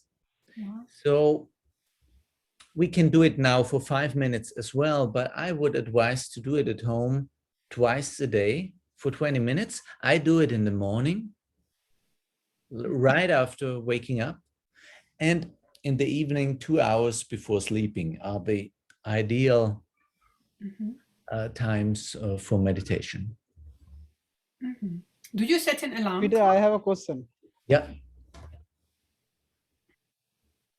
Tell me. Who was it? Sleep and you try to do it means close it. Yeah, Jagat. Jagat, hey. You close. Yeah, closing the eyes, exactly. Close. You do this, but when you get up from the sleep, again you are closing your eyes. Means you are again falling asleep. Means I try to concentrate, but. Thank you for this question. So we do the meditation sitting upright, not lying down, because sitting upright, there are 2 reasons. In the Indian traditions, for example, it's said that meditation awakes your Kundalini energy, and the Kundalini energy rises up the back. So this is one reason. But a very pragmatic reason is that sitting upright makes you very aware. If you lie down sleeping, then you go asleep. We don't want to get asleep. Meditating is actually, of course, it's also a relaxation technique, but you will experience that most of the time the meditation itself is not relaxing. You will see that there is going on a lot in your mind, and sometimes it's even hard to not go out of the meditation. But it's very important to listen all to this noise in there, because what we want to learn is to calm our mind and to be able to decide which thoughts we want to be thought and which one should disappear. So it's important to be able to experience this inner noise as well, but we just watch it. We never judge it. So every thought that comes up is not good or bad. We just observe it. And as soon as we observe it, we use our meditation object to just go back to the present moment. And of course, this can be very exhausting. And a lot of people feel that it's very stressful to sit there, and your conscious ego mind will tell you this is stupid and this is a waste of time and this is nonsense, and because your ego is completely bored, because what you are doing here is that you take all the importance from the ego, because the ego defines himself about your thoughts. But what we are doing in meditation, that is the main reason is that we make a distinction between our ego mind and our inner being, because important is our inner being, and our inner being is in a permanent state of peace and bliss. And if you learn to experience this feeling of bliss and inner peace, you can get a connection with this level in every moment of your day. And this is what Chade Meng Tan said, calm and clear on demand. Whenever you don't do meditation for these 20 minutes, you do it for everyday life. You do it for every second of your day, because all the time when you realize I don't feel well and I have emotions that are not helpful for me, I have thoughts that are not helpful for me, then I can have this calm and clear on demand. And in the second, I'm in a state of peace and bliss in there. It's not always that easy, but it's getting easier and easier. That's the way of the meditator. And you do it for everyday life. So like going to the gym. Going to the gym per se isn't fun, but it's fun when you are fit and when you have strong muscles and when you are healthy. And it's the same with meditation. It's going to the gym, and after a while, you will enjoy it. It's like jogging or going to the gym. After a while, people enjoy this. And after a while, people enjoy doing their jogging exercise every day. And PA, can I ask one question? If I have understood that correctly, that was so fascinating for me. You made this distinction between our ego that is constantly thinking and this inner being, or the viewer, as you called it. Yeah, the being which thinks. Which thinks, yeah. And when I observe myself thinking, what is this ego thinking? I get somehow detached.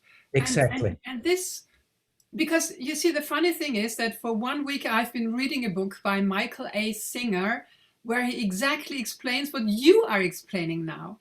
The Soul Wants to Be Free, the book is called. And so meditation will, in the end, help me to strengthen this role of the observer that observes my ego thinking, and as soon as I do that, the thinking becomes irrelevant. Exactly. Is that That's, what that's the whole point. Exactly. Okay. The detachment. That's the whole effect. Because then if there is an attachment, then suddenly you have the power to decide, is this illusion, this ego mind illusion, is this now useful? Because actually it's just a tool. It's just a tool, and I can use a hammer to throw to use it for the nail, or can I throw it on my head? But it's better to use it for the nail and not throw it on my head. But most people are throw it on the head, so I have to understand what I'm using the hammer for. And this is the whole point, that I detach myself from my thoughts, from my ego mind. Cool. I think there must be a big difference between this situation of meditating and being in a daily situation where you get excited or where you are tense or you start to argue with somebody. So how can you actually mindfulness on demand? Actually not. There isn't a big difference, but the time of meditation helps to train this mindfulness muscle, because mindfulness always happens in the moment. There is no time. There is no 20 minutes. It's always in the moment. So if I say I am angry, then I have no choice, because I am angry. But if I observe anger, if I experience anger, then I have a choice, because anger sometimes, of course, is useful, but there are very little situations when anger is useful. In most situations, anger destroys and makes situations worse. So this is exactly the point. As soon as I'm able to detach from my emotions, to be detached from my thoughts, then I have a choice. And this always happens in the moment. And the time of meditation is just a training for everyday life. So as soon as I observe that something happens that I don't want, where emotions take over, then I get back in this calm and clear on demand state, and then I have a choice again. And do we have a chance to practice 5 minutes with you, PA? Yeah, let's do this. So we close our eyes. When you sit, your back should be free up here, but you can lean on at the lower back. And then you also asked with the watch. So there are different possibilities. I always use a watch that when I think time is over, then I close my eyes a little and look how late it is. Because in the morning, when you have to go to an appointment, of course, it's necessary that you keep track on the time, so you are not worried about the time. But of course, you also can use like an alarm clock, but it should be an alarm clock with a very smooth sound, like waves or trees or something, not a real alarm clock, because you don't want to be disturbed. Okay, do you have any questions? How we do this? Is there any difference if you sit on a chair or on the floor, or is the position somehow relevant? The position actually isn't important. The only important thing is that we sit upright. When I started meditation, I had the ambition to be like in the lotus seat, like you do it in India. But the problem was that then I got concentrated on my feet because something started to hurt, and it's not necessary. Nobody looks at us if we have a beautiful pose or something. It's really something on the inner side. It's just important that we sit upright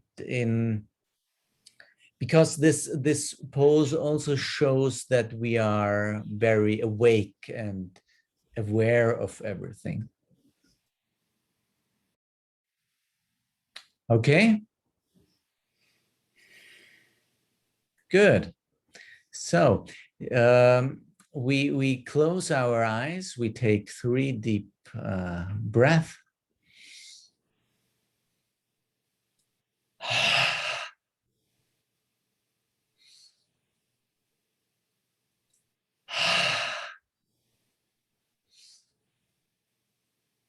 And then we just start observing our breath. And no matter how deep or low our breath is, we just observe it. And whenever thoughts appear, we just let them go and come back to our breathing.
So we slowly finish our meditation, but we keep our eyes closed and just chill out a few minutes more.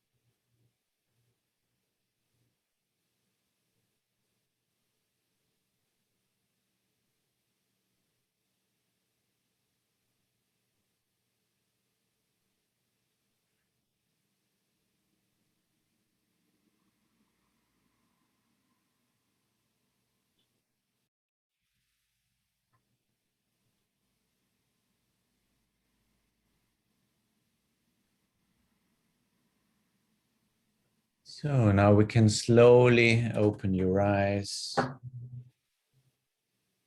move your fingers and slowly come back in the present moment.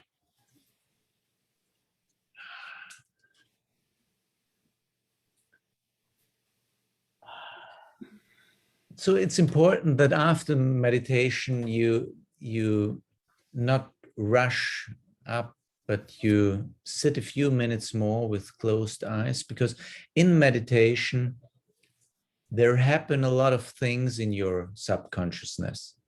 And it's important that these movements have time to finish. So always sit after the meditations 5 minutes more with closed eyes. Okay, any questions? I have the question, if you want to, because actually we wanted to talk about this topic of fear also today. So if you like feel some fears rising, or is the like recipe to push them away, but this won't help. Not push them away, but don't give them attention. Fear only can exist if you allow fear to exist. But when you move your attention back to your breath or whatever, then fear just cannot exist. Mm-hmm. But of course, this is a matter of time, because you have to train your attention muscle. Mm-hmm. But when do you feel that you had I don't know if successful is the right word, a good meditation, meditation, you are happy with it? Because as you said, many thoughts are coming and going. Don't worry, never judge your meditation.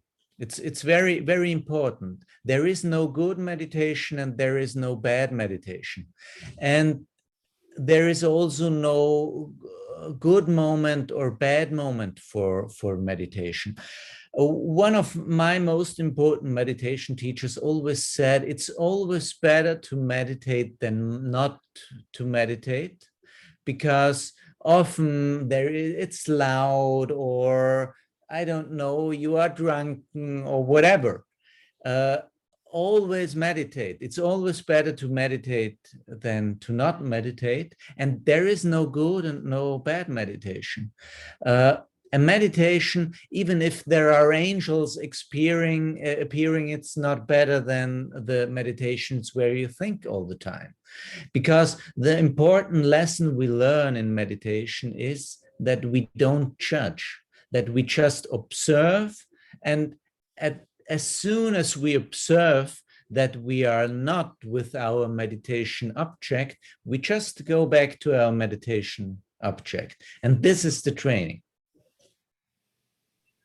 And as soon as you learn this, then you will be able in everyday life that you detach yourself from what happens. And it's also important that you use everything that happens during meditation. I always say the meditation, the time of meditation, is like an alchemistic vessel. So you set a certain time, like 20 minutes, and whatever happens, you don't stop before these 20 minutes. So this is an alchemistic vessel. And for example, at Hitradio 3, at the radio station, I often went to a conference room and I meditated there. And searching for PA the whole yeah. For example, it happened, of course, it's important that you tell everyone, I go meditate, and you turn off your phone and that stuff. But sometimes it can happen, for example, a new cleaning lady came and started her vacuum cleaner, and then these feelings of anger arise. Well, why doesn't she stop? Doesn't she see that I'm meditating? And you use these feelings to detach. So actually, it's a present if the neighbor starts with the hammer to work, and because you can work with this, because in everyday life, all the time things happen that you didn't choose. All the times happen things that you would like to be different. But it's important that you deal with it and to detach. And so actually it's good if in meditation something happens, something unexpected happens. Okay, so it's really just important to do it. Mm-hmm. To do it daily and to train your mindfulness muscle. And it helps a lot to have a routine, to not think about it. I am a person actually who is not good with the routines, and people often ask, how do you manage to do it now for 20 years every day? The secret is to just never stop, because if I say today I don't do it because, then there is the next day another reason. And there are actually studies showing that if you stop a routine once, the chances that you keep with your routine are like 5% less. But if you stop it twice, then it's already 20%, and stopping it 3 times, 50%.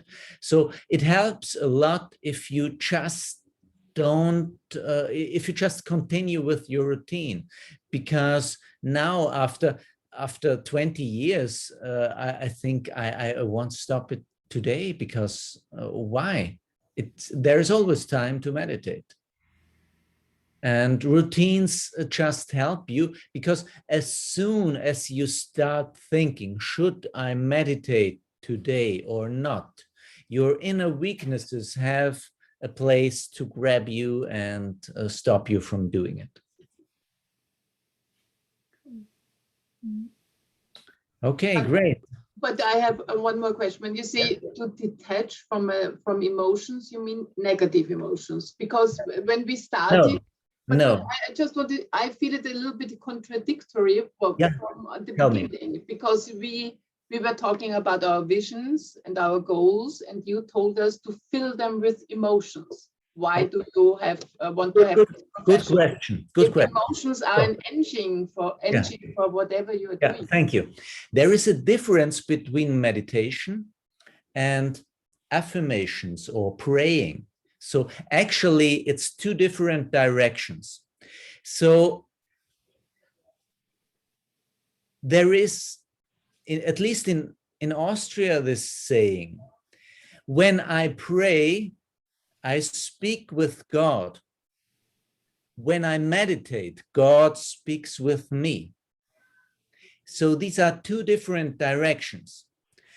When I do affirmations, praying, neurolingual programming, what we said, like stage management, filling my visions with positive emotions, these are techniques from neurolingual programming. So I use thoughts that I bring into my subconscious mind to create certain effects. This is the other way than meditating. By meditating, God, the universe, transcendence, collective unconsciousness, however we want to call it, it doesn't matter. This is no religious stuff. But my subconsciousness speaks to me. This level of transcendence goes into my conscious mind. So these are two different directions, and both are important.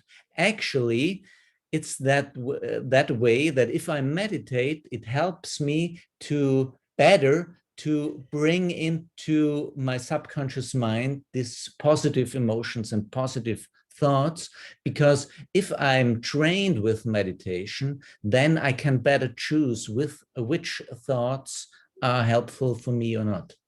Was that clear? No? Oh, yes, the example with God speaks to me, I speak to God. Yes, I understand. Okay. So these are, we don't do this in the same time. Mm-hmm. We don't, because often these two things are mixed up. Often the term meditation is used for affirmations. So I'm strong, I'm successful. This is not meditation. These are affirmations.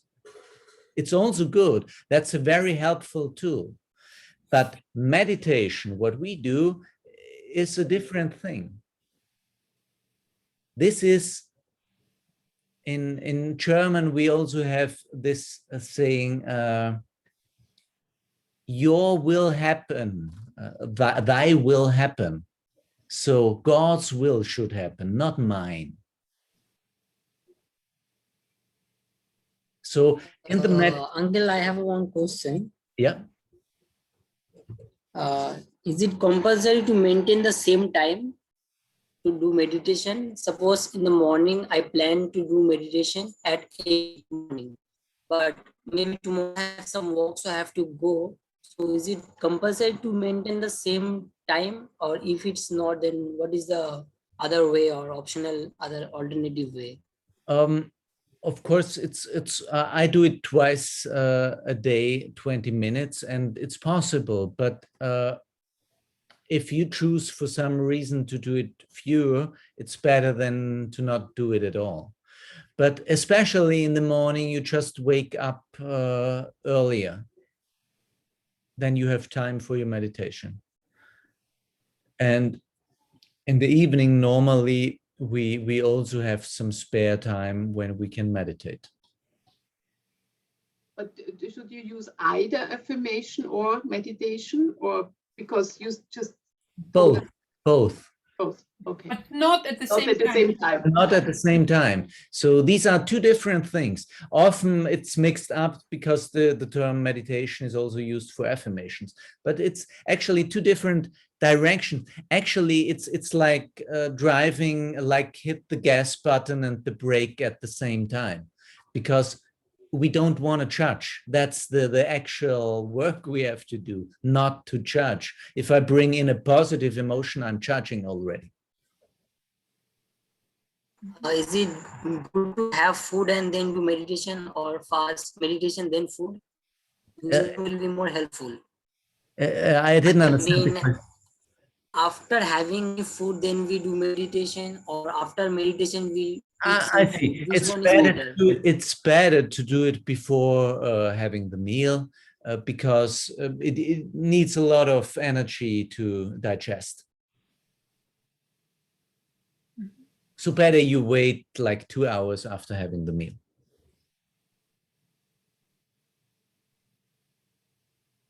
Hello, PA. This is Moidul. I'm speaking from Biswajit's phone as my internet got exhausted. So my question was, hello, can you hear us? Can you hear me? Yeah. Okay. So yeah, actually, I was a daily practitioner of meditation Yeah. before. You know, like I was connected to a heartfulness center where they practice meditation a lot. So when I used to practice it, you know, on a daily basis, so like it improved me, it helped me a lot to make myself calm, composed, and you know, remain peaceful during terrible situations. So but it was helping me a lot, you know, like before sleep, before going to before closing my eyes at night, I used to meditate. And like when I woke up the next morning, my mind was already in a meditative mood. Yeah. So like, you know, the next day when I I did meditation, so it helped me, like I could connect with my previous day and like what I would do the next day. But the thing is like, after I left it after a certain point of time, and that time I also used to read a lot of philosophical books and reading a very famous Indian monk, Swami Vivekananda. I don't know Yogananda, yeah. You heard his name or not, but he's a very famous monk of India, Swami Vivekananda. Of course, the autobiography of a yogi. Yeah. So a wonderful book. So the thing why I left meditation is it made me kind. Like while doing meditation, I became a lot more kind than before.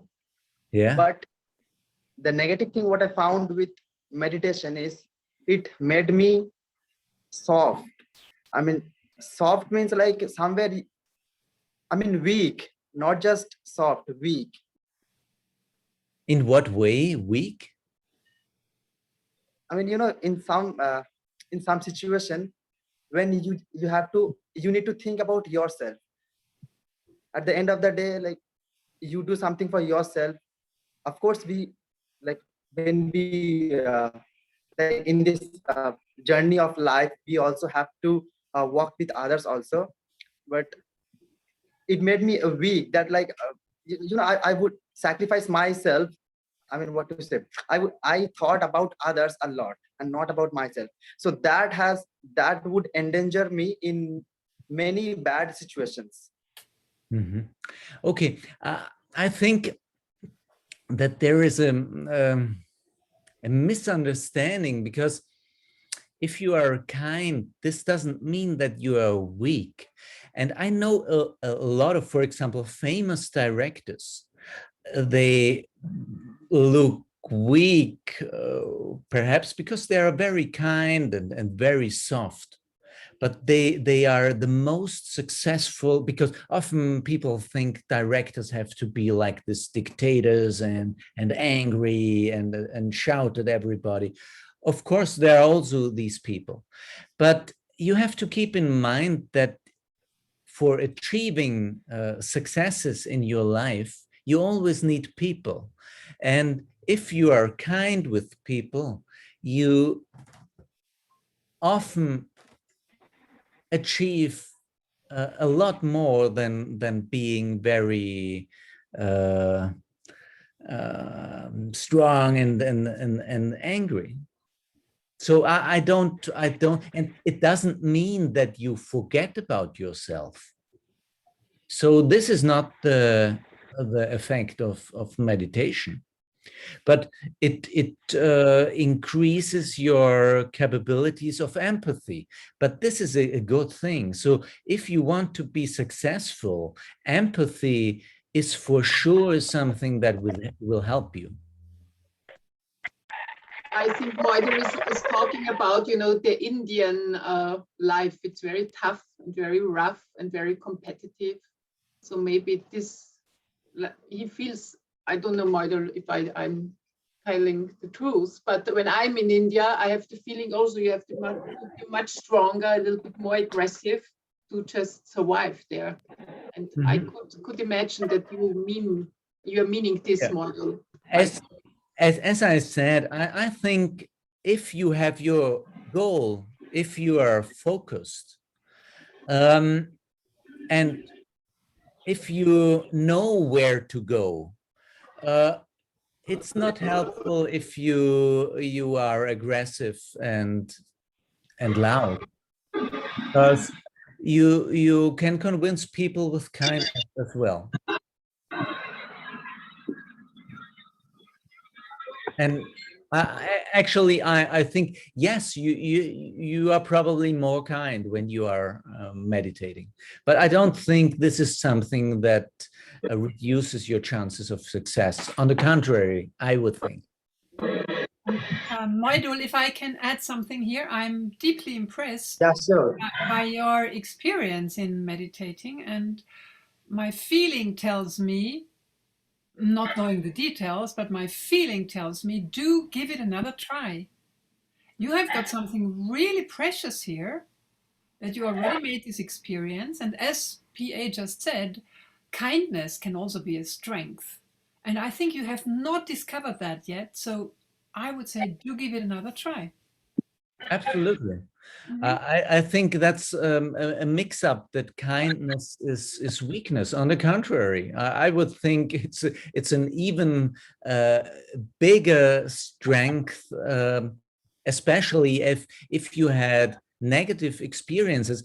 I just saw a meme yesterday from Keanu Reeves. He said, if you were broken, and if you still have the capability of being kind, then you are a superhuman with a heart of an angel.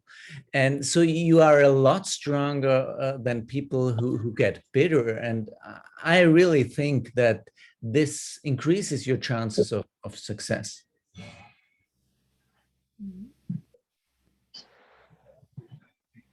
Yes, I agree with you. Thank you so much, Pierre.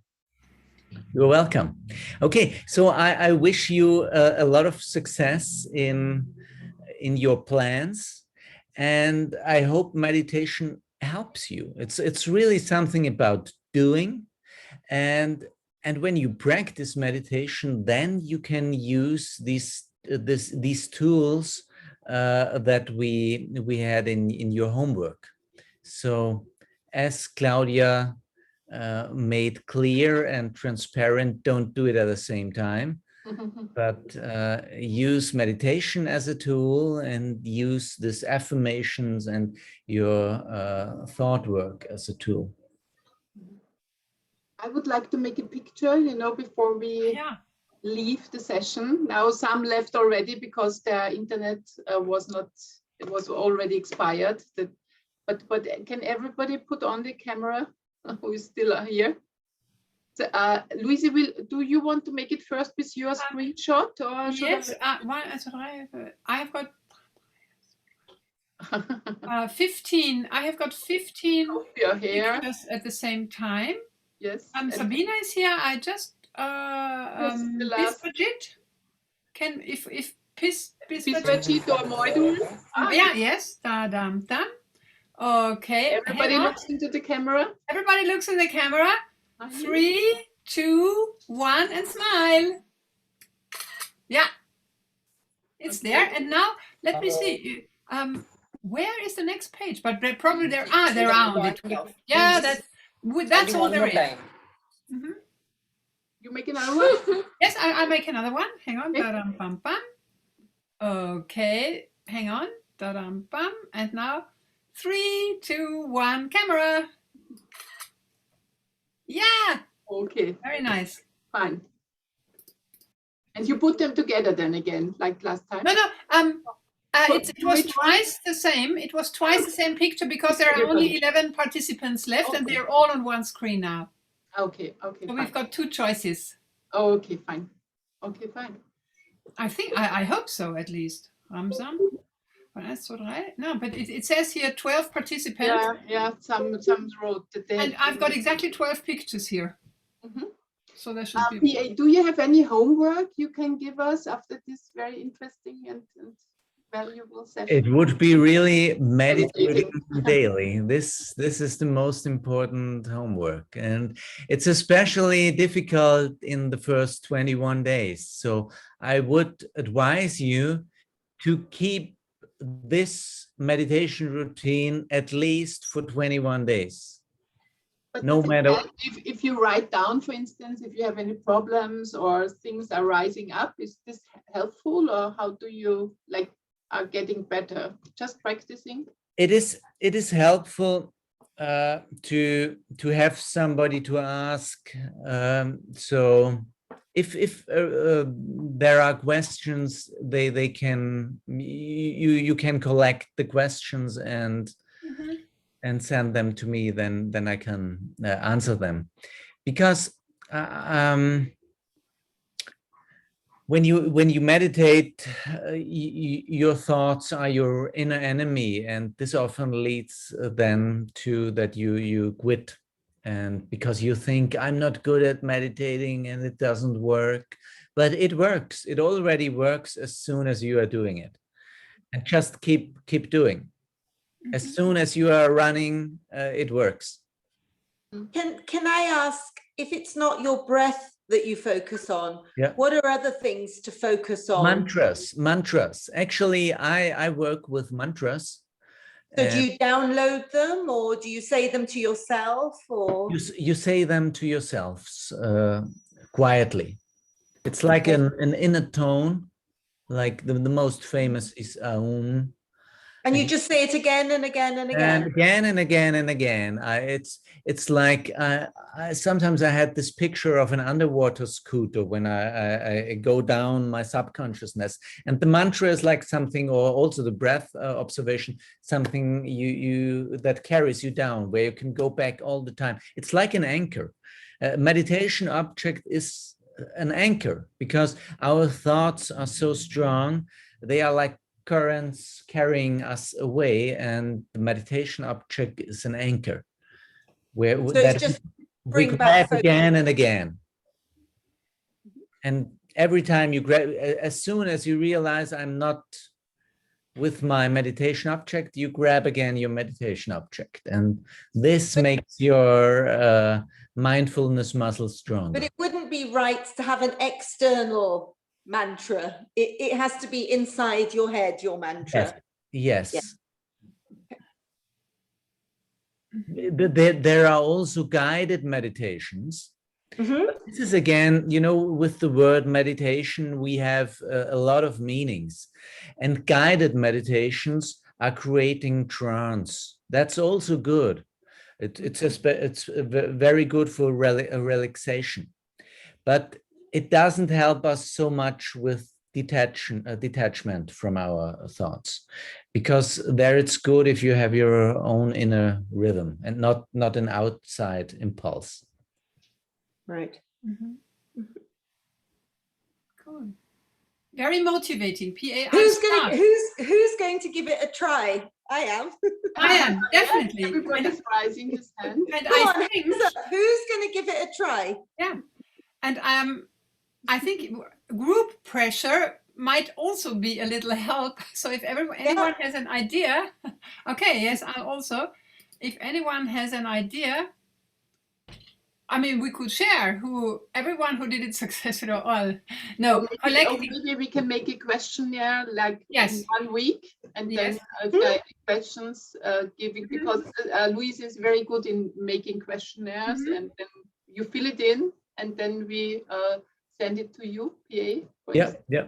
Absolutely. I remember first I learned it from books, and this didn't really help me. I mean, I was first of all, you have to be convinced that it works. And I read a lot of books telling me how good meditation is. So I really wanted it to learn, but just learning it from books didn't help me, because I'm such a rational, mind-centered person, and then you're judging your own meditation, and you think it's not a good meditation and this doesn't work. And it really helped me when I had a meditation teacher that I could call every day and asking him, is this okay? And actually he always said, it is good. Just continue meditating.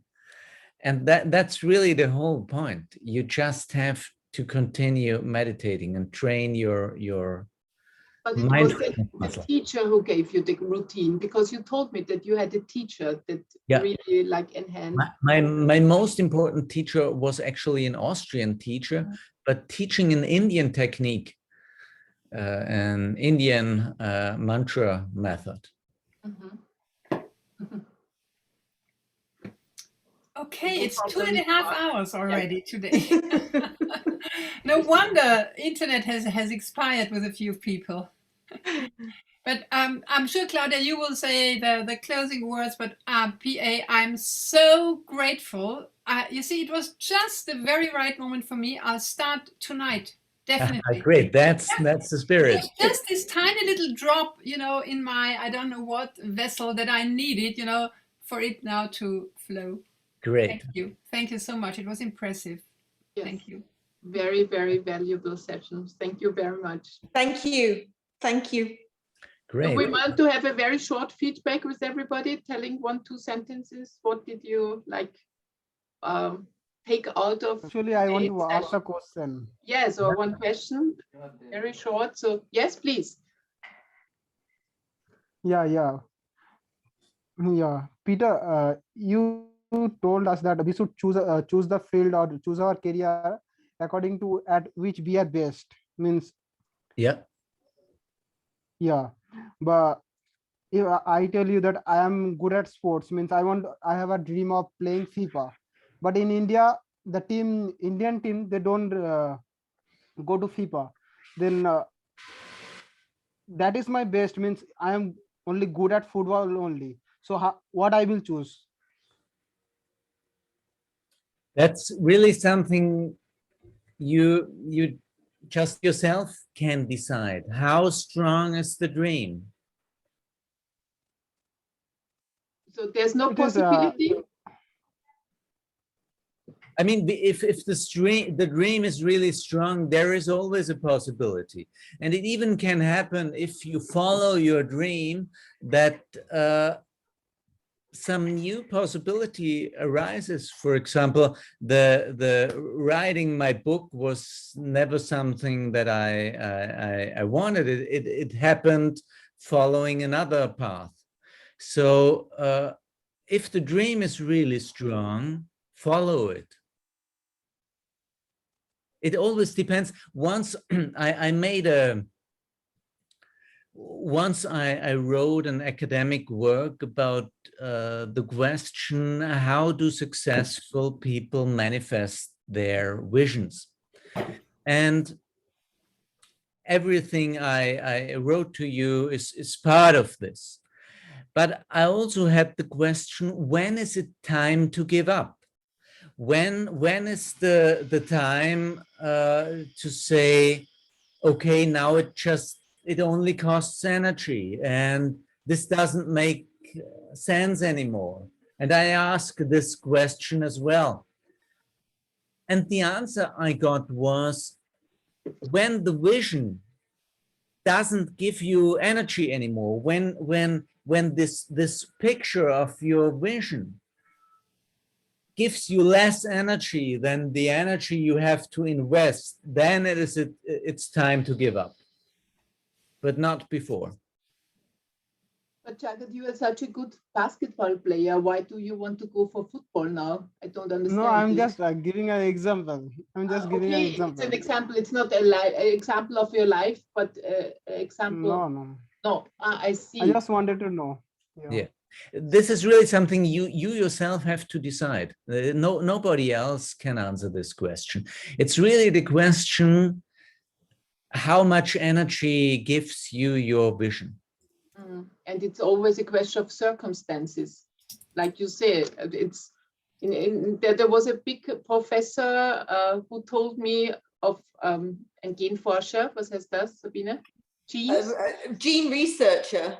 Yes, and he told me there are millions of Mozart. Do you know the very, very famous composer, Austrian composer who lived in the 18th century? There are millions of people very, very talented for music, and geniuses, but they don't have an instrument because they live in some parts of the world where they just don't have an instrument to play and they will never discover their talents.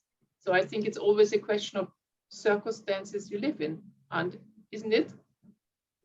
As you say, PA. So if it puts too much energy because you live in such an environment that doesn't help you for reaching your dreams, then if your dream is really strong, I would go for it.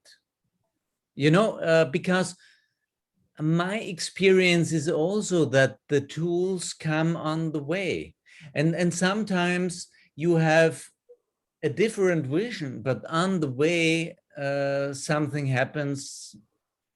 I think John Lennon said, life is what happens while we are busy making plans. But you have to keep going. That's the most important thing. That's also one of my lessons I learned, that don't think too much about it. Start going. Make the first step, and then you will see. Also, Steve Jobs says people always think the idea is the most important, but the process of manifesting is actually the most important thing, because the challenges that appear on the way shape your vision and shape your idea in a different direction, and you have to work with reality. And as soon as you start going, if you have the idea now, okay, I will become a football player, start going, you will see what happens. But if this is a really strong wish, a really strong vision that gives you idea, then it's important that you go for it and see what happens.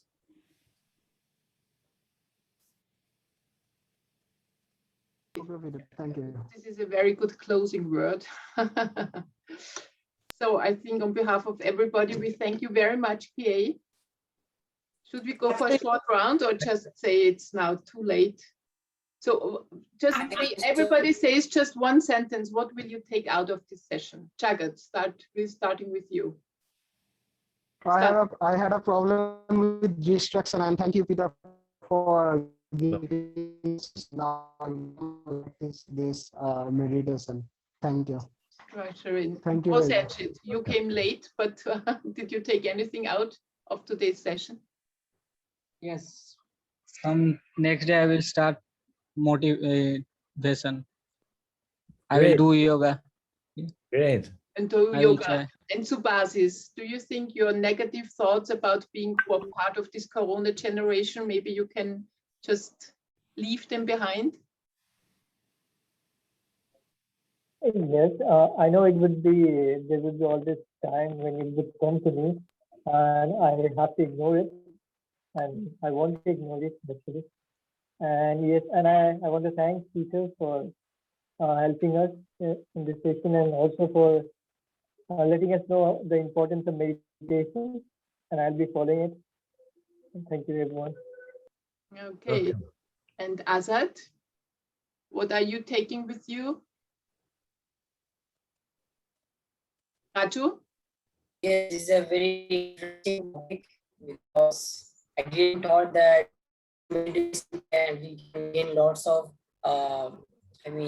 it can help our health as well as in our career. So it's really very helpful tips for our education as well as for our refresh and healthy mind. Okay, and Surju, what kind of? The concentration that he has taught me, that whenever things I start, I does not end it, but meditation can help me. So thank you, Peter. So and Biswajit and Moidula, it's last one. Oh yes, yes.